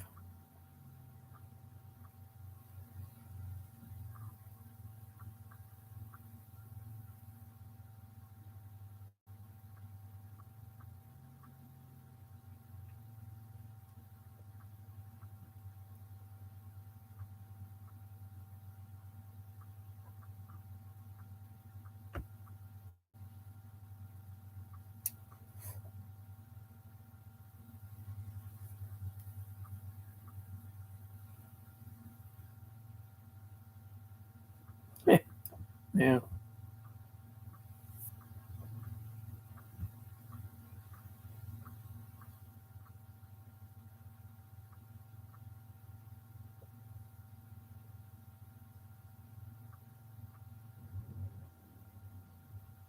I about got messed up that way one time, Mike, going north. I was going up 65 and up in Indiana. 65 weaves back and forth like this across the time zone line. And I thought, well, just up the road a ways, I'll stop and get fuel. And I got up there and I had jogged back across the timeline into the Eastern time zone. Everything was closed. Just that hour difference, and all the stuff I went to was closed. I finally found one place that was open, which naturally it was the highest priced in town, and got fuel.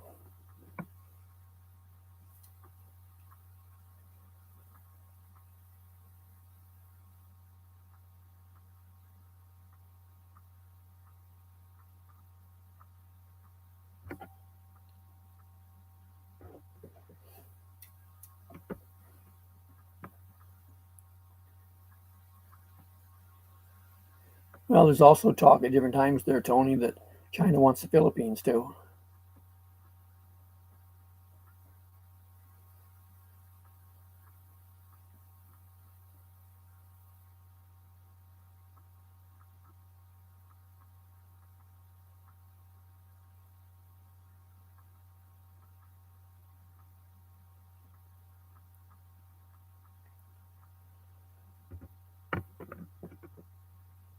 But that's how the big keep getting bigger, taking from the little guy.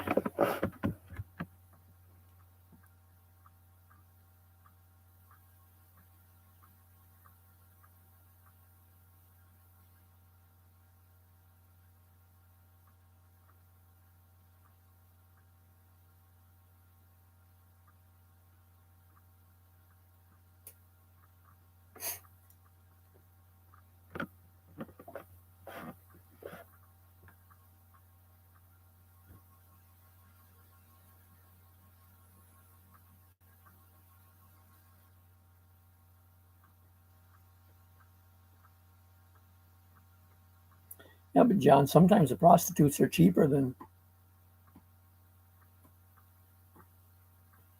not paying for it there. If you get married, you pay for it all the time.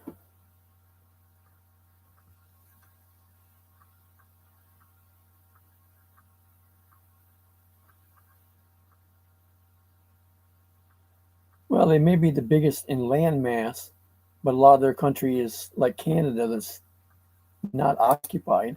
Population wise, I think China's got them beat.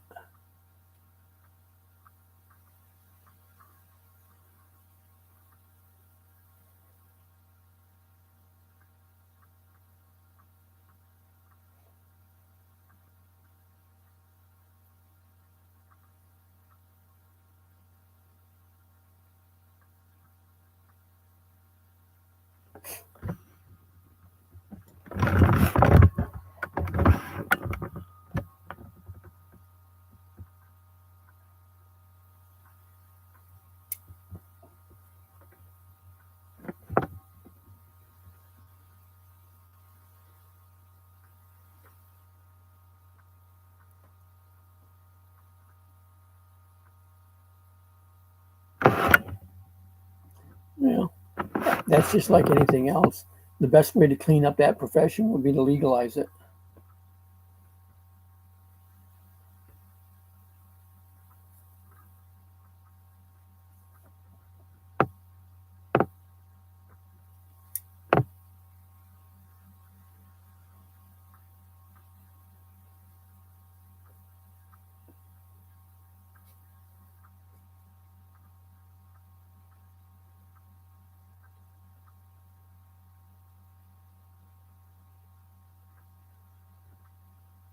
There's been a lot with what you're saying there, Tony, about the shipping lanes. There's been a lot of stuff there with China, anyways, going where they want for the fishing and whatnot too.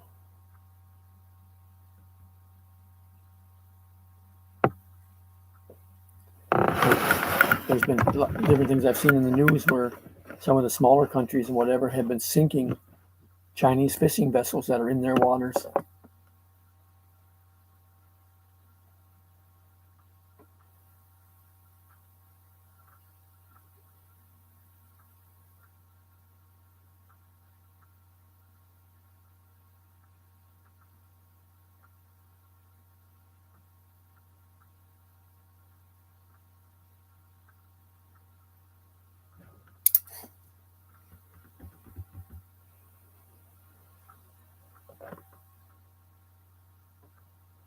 And that was something there when, with what you're saying there about the jumping in the truck. Whenever I was in the truck stop or anywhere like that, I always kept my doors locked, and you didn't have to worry about that.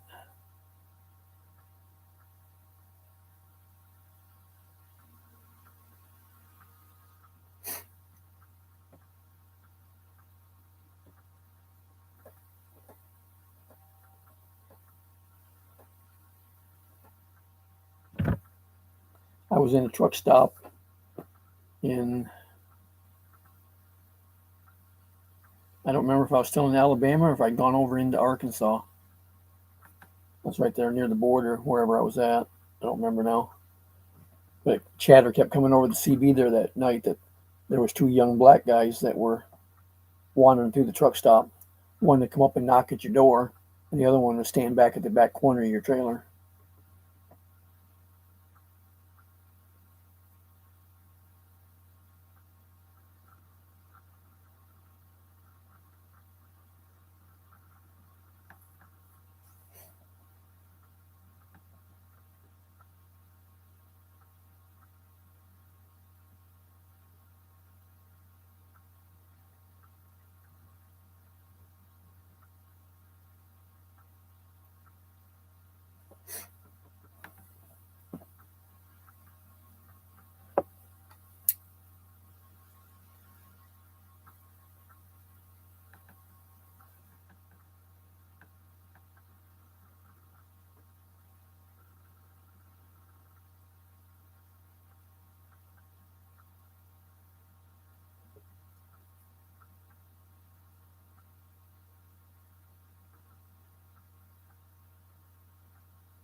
Yeah, and the other thing too with the news media now, you listen to it.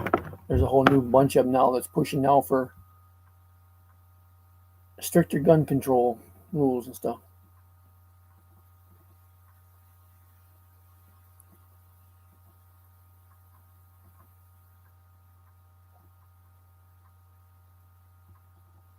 Who's the actor there from Texas?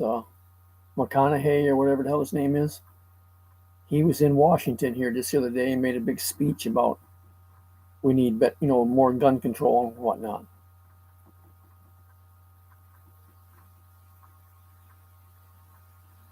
You know, the people need to wake up and realize the guns aren't what's killing the people; it's the idiots that are using them.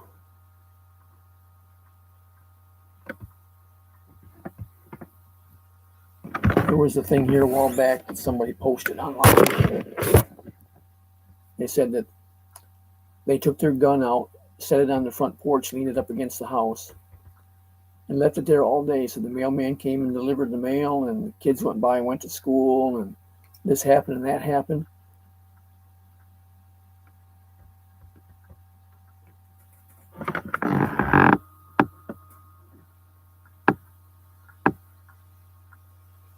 Hey, Sammy. Um,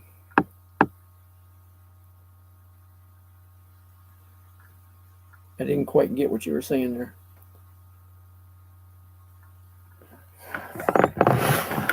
But the guy laughed about it and says, yeah, he says, my gun never once loaded itself that day. It didn't shoot the mailman. It never shot no kids. It didn't do this, didn't do that. Surprising thing, that gun could sit there all day long and never shot anybody.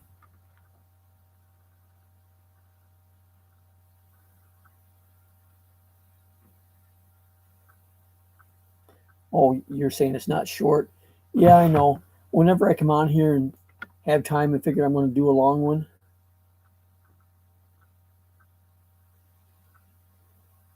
nobody shows up and I end up making it short. And then nights when I'm saying, well, I'm starting late, so I'm just going to make this a quickie. Then I get a lot of people come in and we get to talking and time goes on.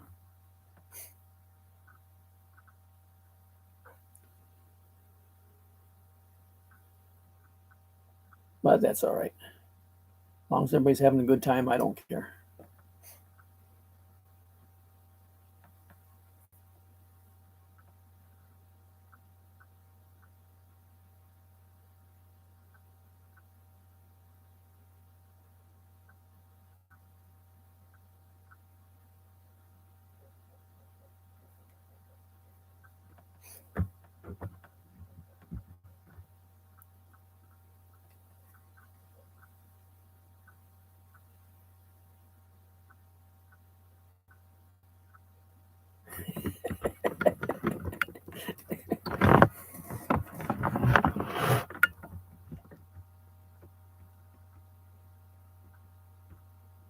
Well, with you saying that, Mike, I've got a neighbor here. His wife is from Russia. She's been here quite a few years now. But he said that's how he brought her here. I don't know exactly all the details on it, but it was something to do with he couldn't get the paperwork done or whatever. I don't know whether, because of money or what happened. But he turned around and flew her to Mexico, got her across the border, and now she's, living here.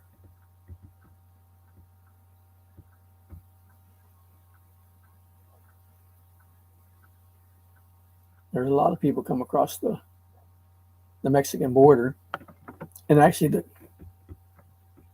the Canadian border would probably be easier to get across. There's so many places there that are not monitored. If you can just get out and get, you'd have to get out through the woods and stuff to get there.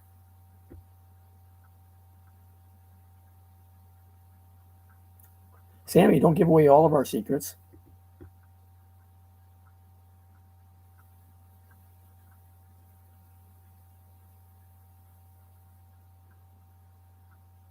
Yeah, Mike, you could just run over to there or El Paso or wherever, pick her up.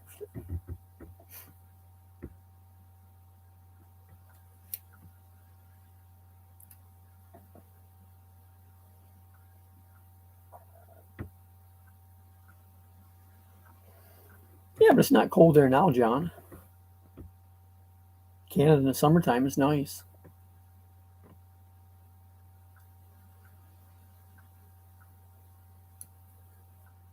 Mexico right now would be hot.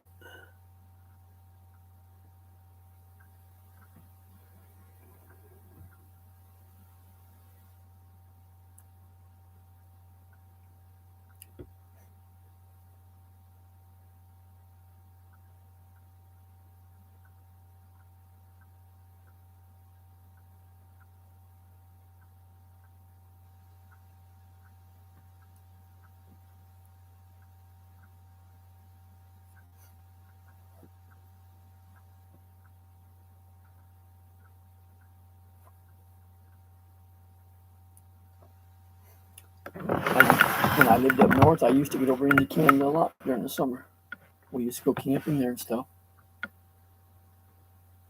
It's actually nice up there in the summertime. I wouldn't want to be there in the winter. It's too damn cold.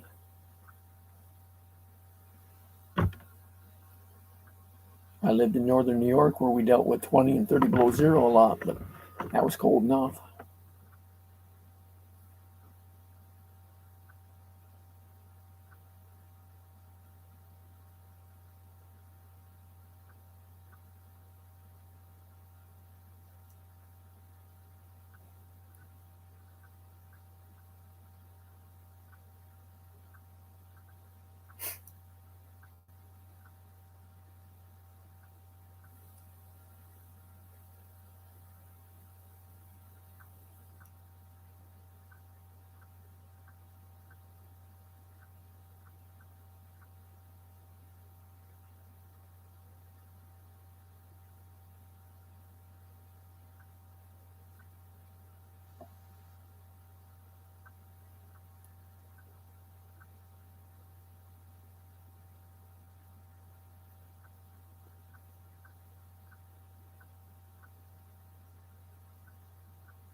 Well, that's the way I am, Mike. I was born and raised in northern New York, 30 miles from the Canadian border. And when I lived up there, it's all I knew, so I didn't think about the cold. And I moved down here nearly 40 years ago. Hey, Robert. But I moved down here nearly 40 years ago, and I've been here long enough now. I can't take the cold. When it's down to 70, I'm getting cold already. And that's too why that, like when I went to the Philippines, most people say, well, it's too hot in the Philippines. Well, Philippines is up and down as far as how their temperature is compared to us. I mean, some days we're hotter in the Philippines, some days we're not. So when I was there, I didn't think it was that hot, because it's what I'm used to here.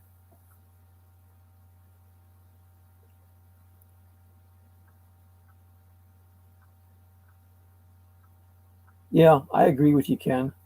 I mean, I didn't like the cold, but it didn't bother me like it does now. But also, as you get older, the cold and stuff bothers you more than it used to, too.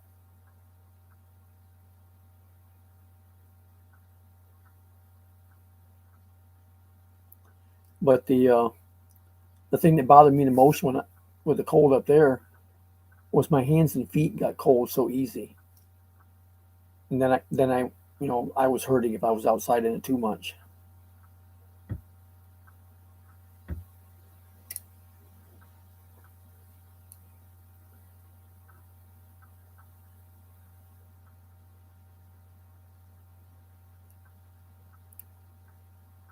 Mike, Ken's going to retire in Louisiana, then he can be a Cajun, live out in the bayou.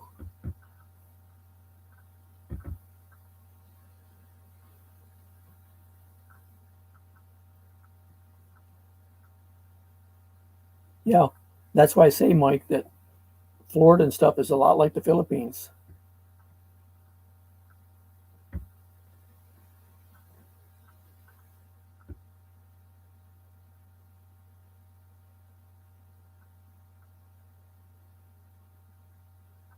What did I miss, Sammy? I thought I was reading them all. I know I don't read them aloud. I just answer the stuff as I go.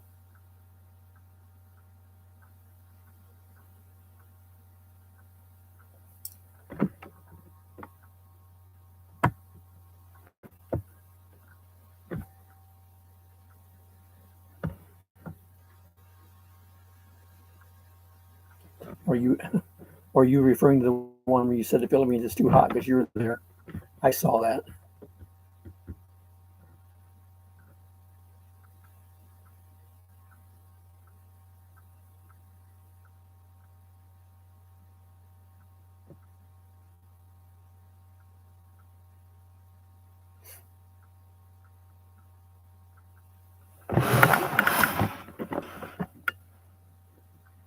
Yeah, John, the winters, like you say, in Chicago and New York and stuff like that, even to visit, if you're not used to it, it's cold. I first came to Florida in 1981. I went back to New York, came back in 82, and I've been here since. But I went back to New York in 2000 for a funeral. And at that point, I'd been here long enough that I about froze while I was there. But when I left here, it was 80 degrees. When I got in New York, got off the plane, it was 20 below. So that was a 100-degree difference. And it stayed that 20 below the whole time I was there. I was there for a funeral. And I about froze. But then the day I left, it warmed up. It started to snow, and my flight got canceled. And I missed the call. I was already on the road headed to the airport when they called to say my flight was canceled. So when I got to the airport and they told me it was canceled, then they did a bunch of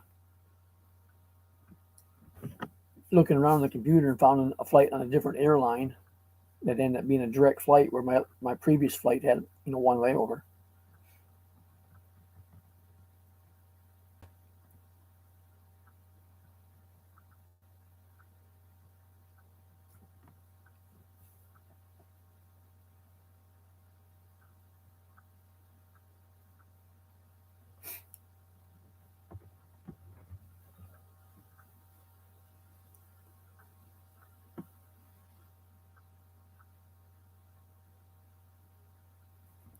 But that going up there to 20 below zero after being down here for 20 years was cold.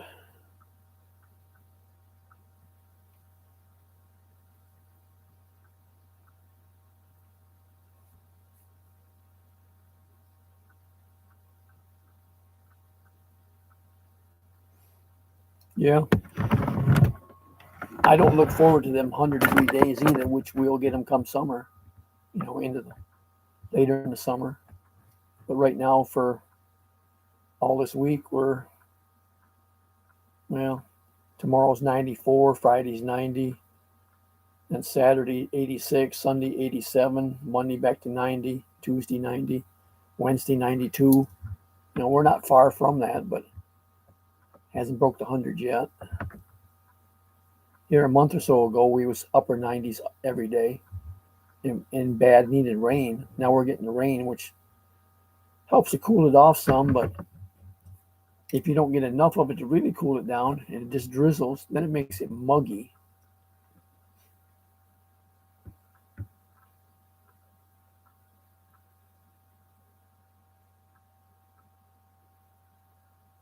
My sister in New York, they just retired this past year, but they had been talking for years, and I don't know if they'll ever do it or not. It may just, be wishing back then and then never happen. But they were talking about when they retired, they wanted to get out of New York also, but they didn't want to come to Florida. They don't like the heat. But they were talking and going up where Robert's at, up in Virginia.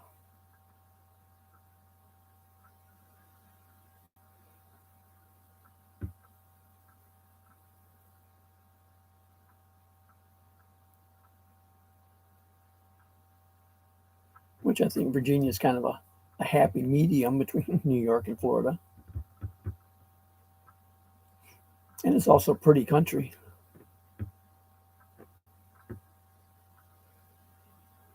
I think West Virginia, Tennessee, Kentucky, all that area up there's pretty.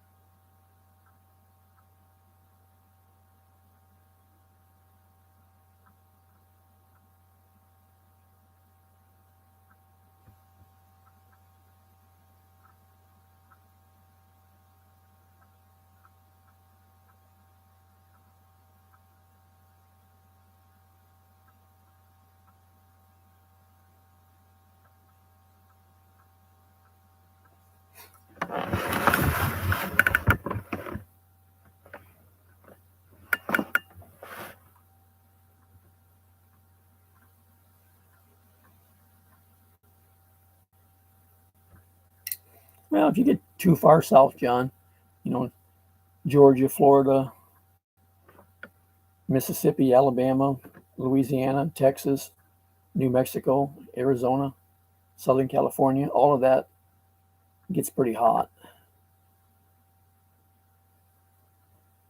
Even up Oklahoma and Kansas are hot in the summer, but it's a drier heat.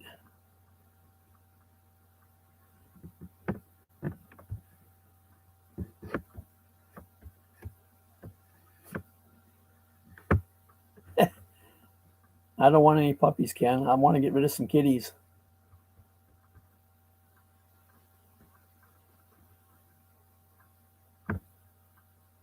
Yeah, well, I agree there, Mike. I don't like being in cities, period. I grew up in the country. The village that we lived outside of was all of 1,500 people.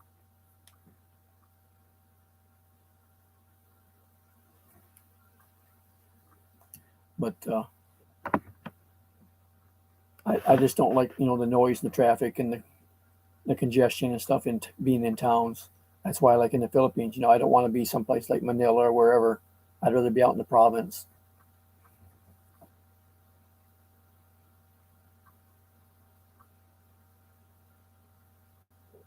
Yeah, well, I don't either, Mike. It's just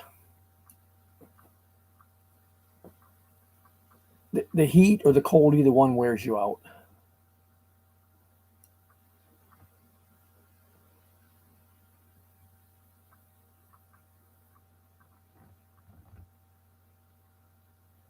And then to try to live comfortable off of that ends up costing you.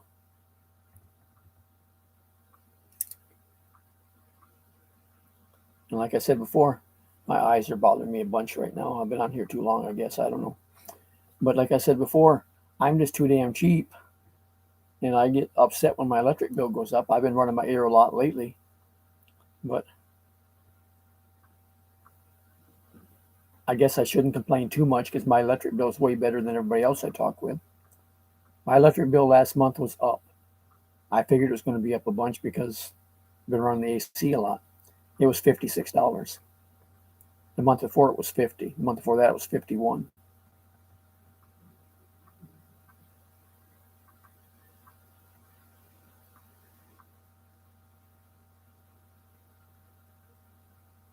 I think a time or two I have gotten an electric bill as high as maybe $90.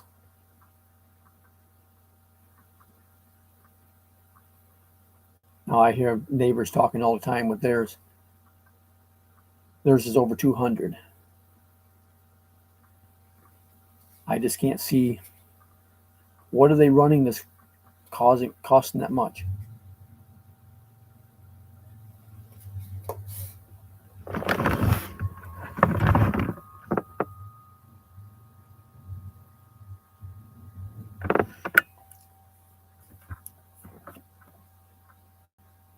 Now my neighbor next door had a hot tub sitting on their slab here on the back side of their place here a few years ago.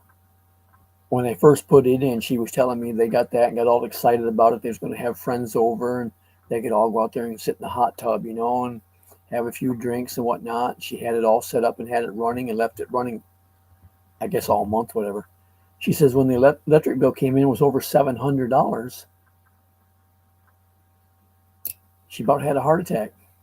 She says, so much for the hot tub. They got rid of it.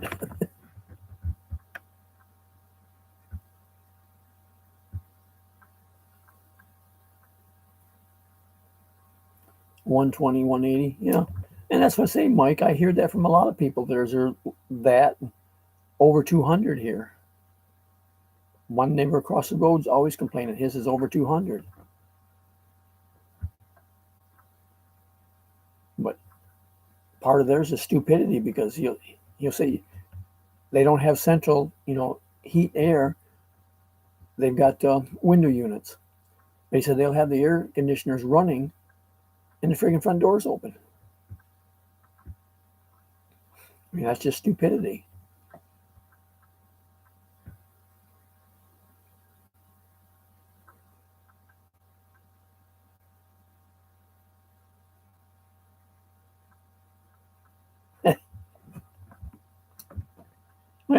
It's high for her, yes. We would all like to have her electric bill.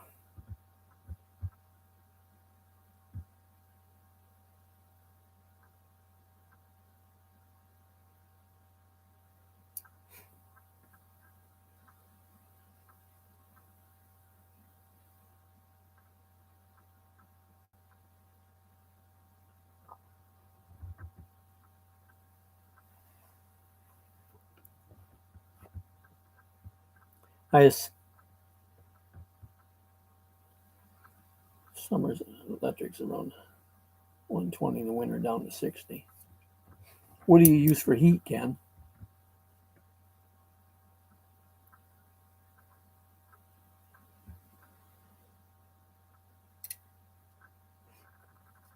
You must have gas heat there or something.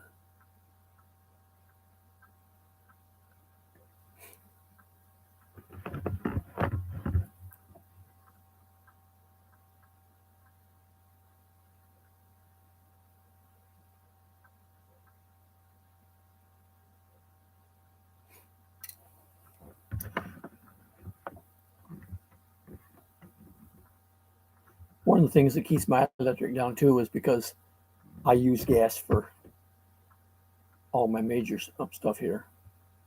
My kitchen stove and oven are gas.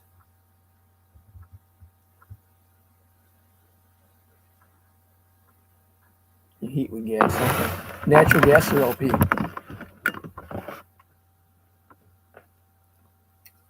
See, I'm in the country, so I have LP. If you're in the city, most places, depends on the city, has natural gas.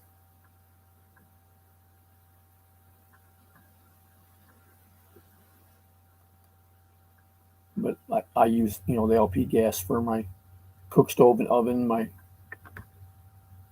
water heater, and also my dryer's gas. I do have gas heat, but I haven't been using it. Natural gas, okay. I don't know how that compares in price to propane. Um, you don't get the same BTUs out of natural gas as you do LP. Yeah. Well, I've always said gas is cheaper than electric for heat or any of that stuff. Even even an example, your cook stove. You turn the gas burner on, the flames there, you immediately got heat. When you shut it off, the heat's gone. With electric stove, you turn it on, you got to wait for the burner to heat up, which is using electricity. When you get done, you shut it off, and then it sits there hot for so long while it cools down. Well, that's wasted energy, because you don't need it no more.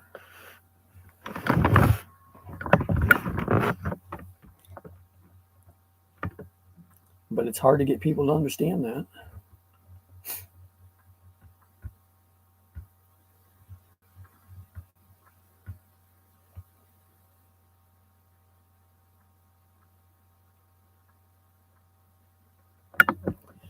See, I don't have a heat pump on mine, or the heat strips, any of that in it, because down here it doesn't get that cold. I just have the central heat and air, so it just reverses how the stuff flows in it for heating or cooling. But what I said earlier in the chat, for those of you that missed it, I just got my propane tanks filled yesterday, which I've got two big tanks. You've seen in some of my videos out there on the side of the house. And it was $485 to fill them, but that's for a year.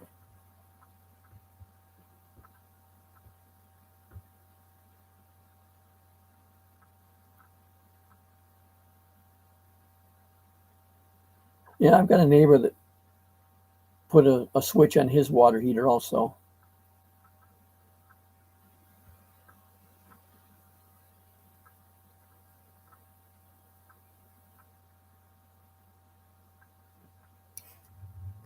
Yeah, John, your seasons are just opposite of ours.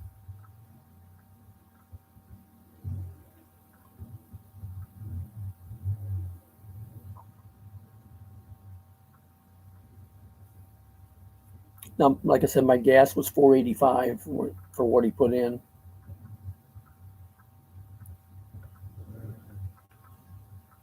The town I grew up in was a little village called Dexter, but it's near Watertown, New York.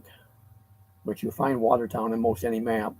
75 miles north of Syracuse going up Interstate 81.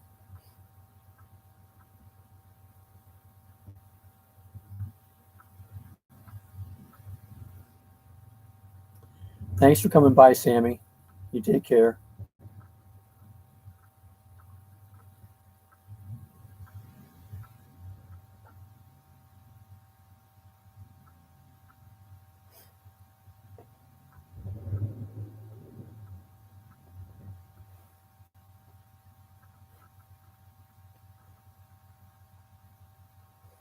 But even when I lived in New York, I rented there, so I had the electric heat and all that stuff for what I rented.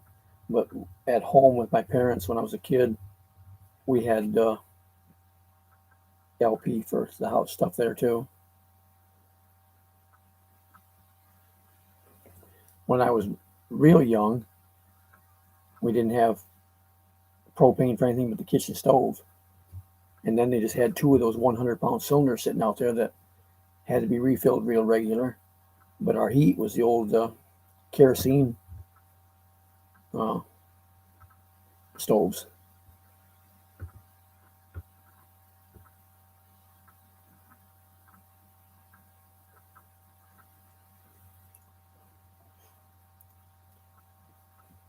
We had a big kerosene fuel tank out behind the house that Dad would get, truck delivery every so often.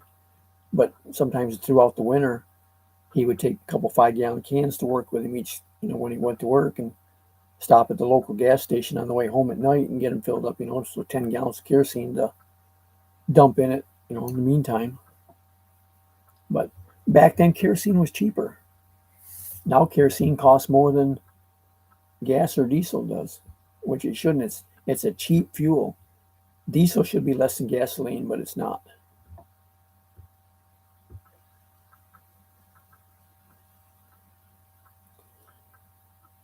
Take care, Robert. Talk to you later. Thanks for stopping by.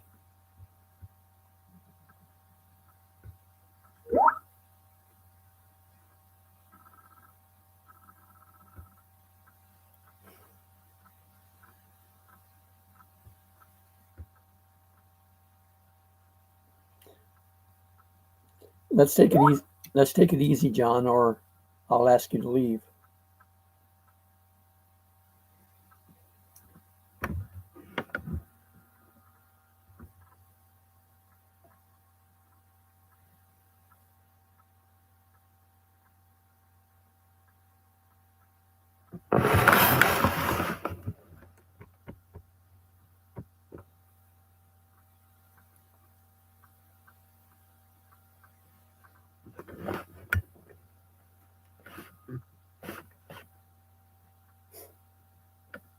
Well, that's the thing of it. I mean, years back.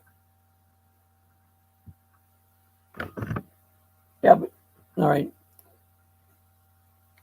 John. The thing of it is, you need to do that in private. We don't need it in the chat. So just need to lay off on it. If you have a problem with somebody, talk to them one-on-one somewhere else. But what I was saying there, the kerosene, yeah, back in time, everybody either used kerosene or fuel oil or whatever. They even had the furnaces in the houses and whatever. We just had can't think what you call them now. It just had the pot burner, I guess they call them, where the kerosene ran into the bottom of it. You took a piece of tissue or something and lit it and dropped it in there, and it just sat there in the bottom of that pot and burnt, producing heat.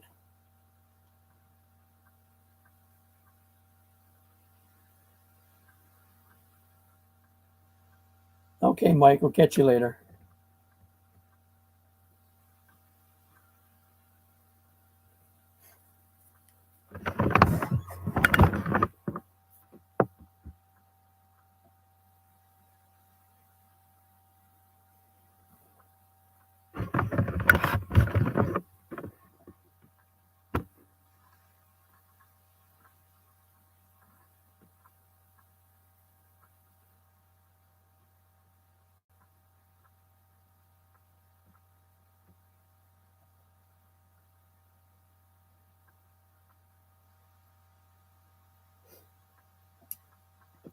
Well, the two kerosene stoves that we had, one in the living room was a 2 burner one, kind of a big unit, and Dad had I think it was a 250-gallon tank out back of the house that was piped in, copper tubing into the stove.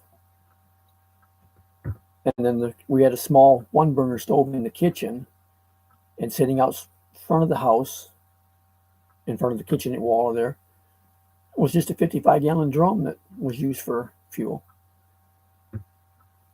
Which the 55-gallon drum, needed to be filled more often than a 250-gallon one did. That's where Dad used to take and buy, 2 5-gallon cans of kerosene every once in a while on the way home from work at night to dump in it.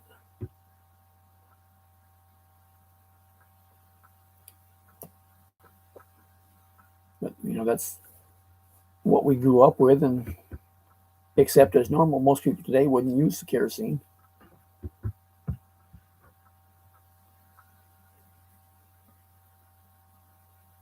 Also, back then, you didn't have thermostat on the wall. You didn't have, central units or any of that stuff. Kids today think we had it rough.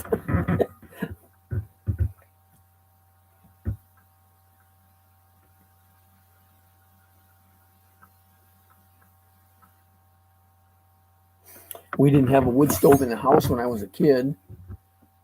Not on to where I guess I was in high school or whatever. Dad put one in finally. He got a Vermont Castings, put it in the living room. So they burn a lot of wood then to facilitate, heating the house. And it's like the Vermont Casting I have here, only it's just a lot bigger because it's a bigger house up there. My house here is small. But, when I lived at home, I used to help Dad all the time, cutting and splitting wood and stuff. And we burnt wood in an old potbelly wood stove in the garage for years. Go out there and, light a fire in the garage to heat the garage up so we could change the oil in the car or do whatever during the wintertime.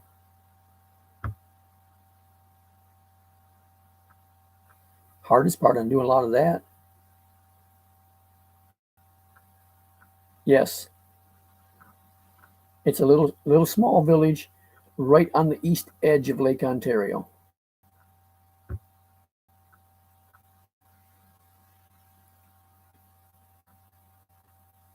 But time you got the garage warmed up nice, he was done working on the car and went in the house.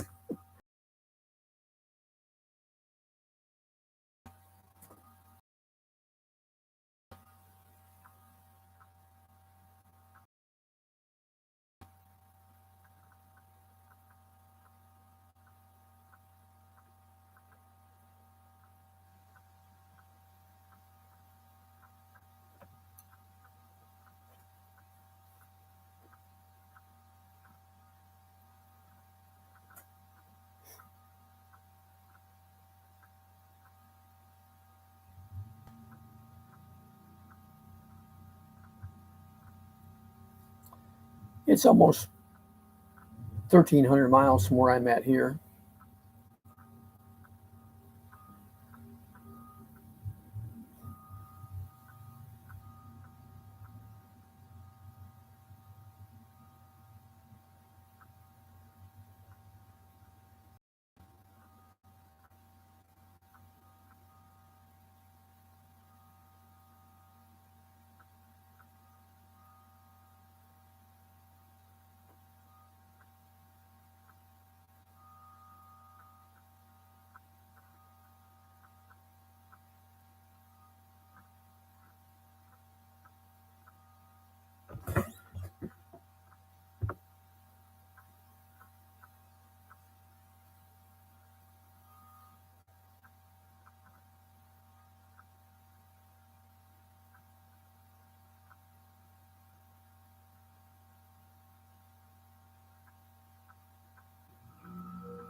John, this is the last time. Either drop it and just join the conversation or leave. Because if you don't, I will kick you out.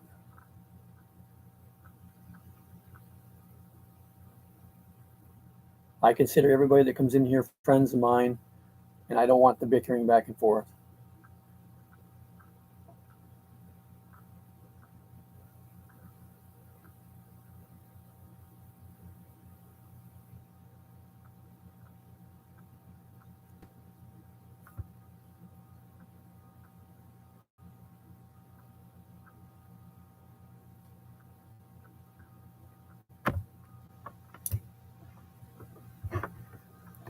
I don't need you to find somebody for me, John. The last one you tried to hook me up with was married.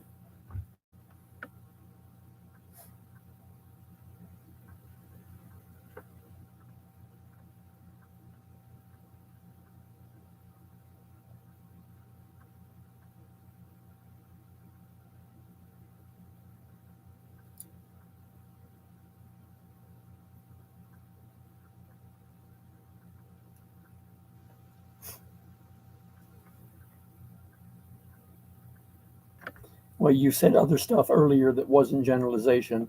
It was directed at somebody, so I want it stopped.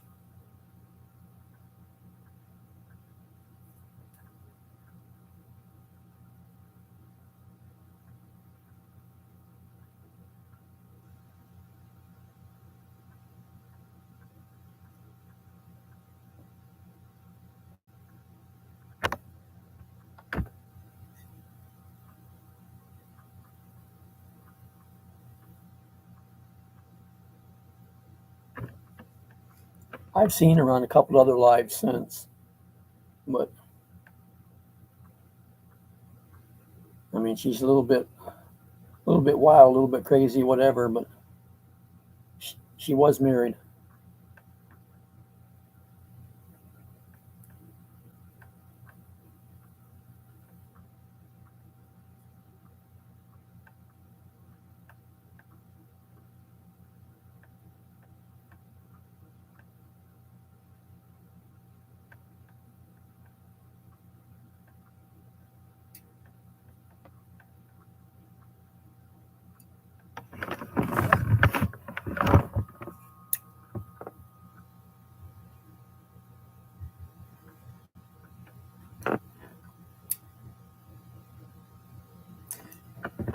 Well, this is getting on toward 11 o'clock. I think I'm going to go ahead and shut this down. I haven't even fixed supper yet tonight.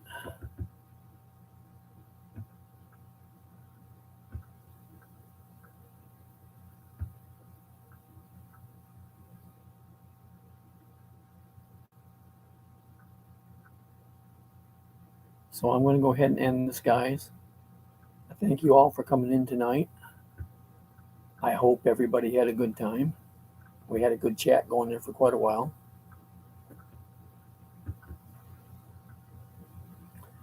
So until next time, I will talk with you all later, either here or on yours. Everybody have a good day, good night, wherever you're at, and I'll see you then.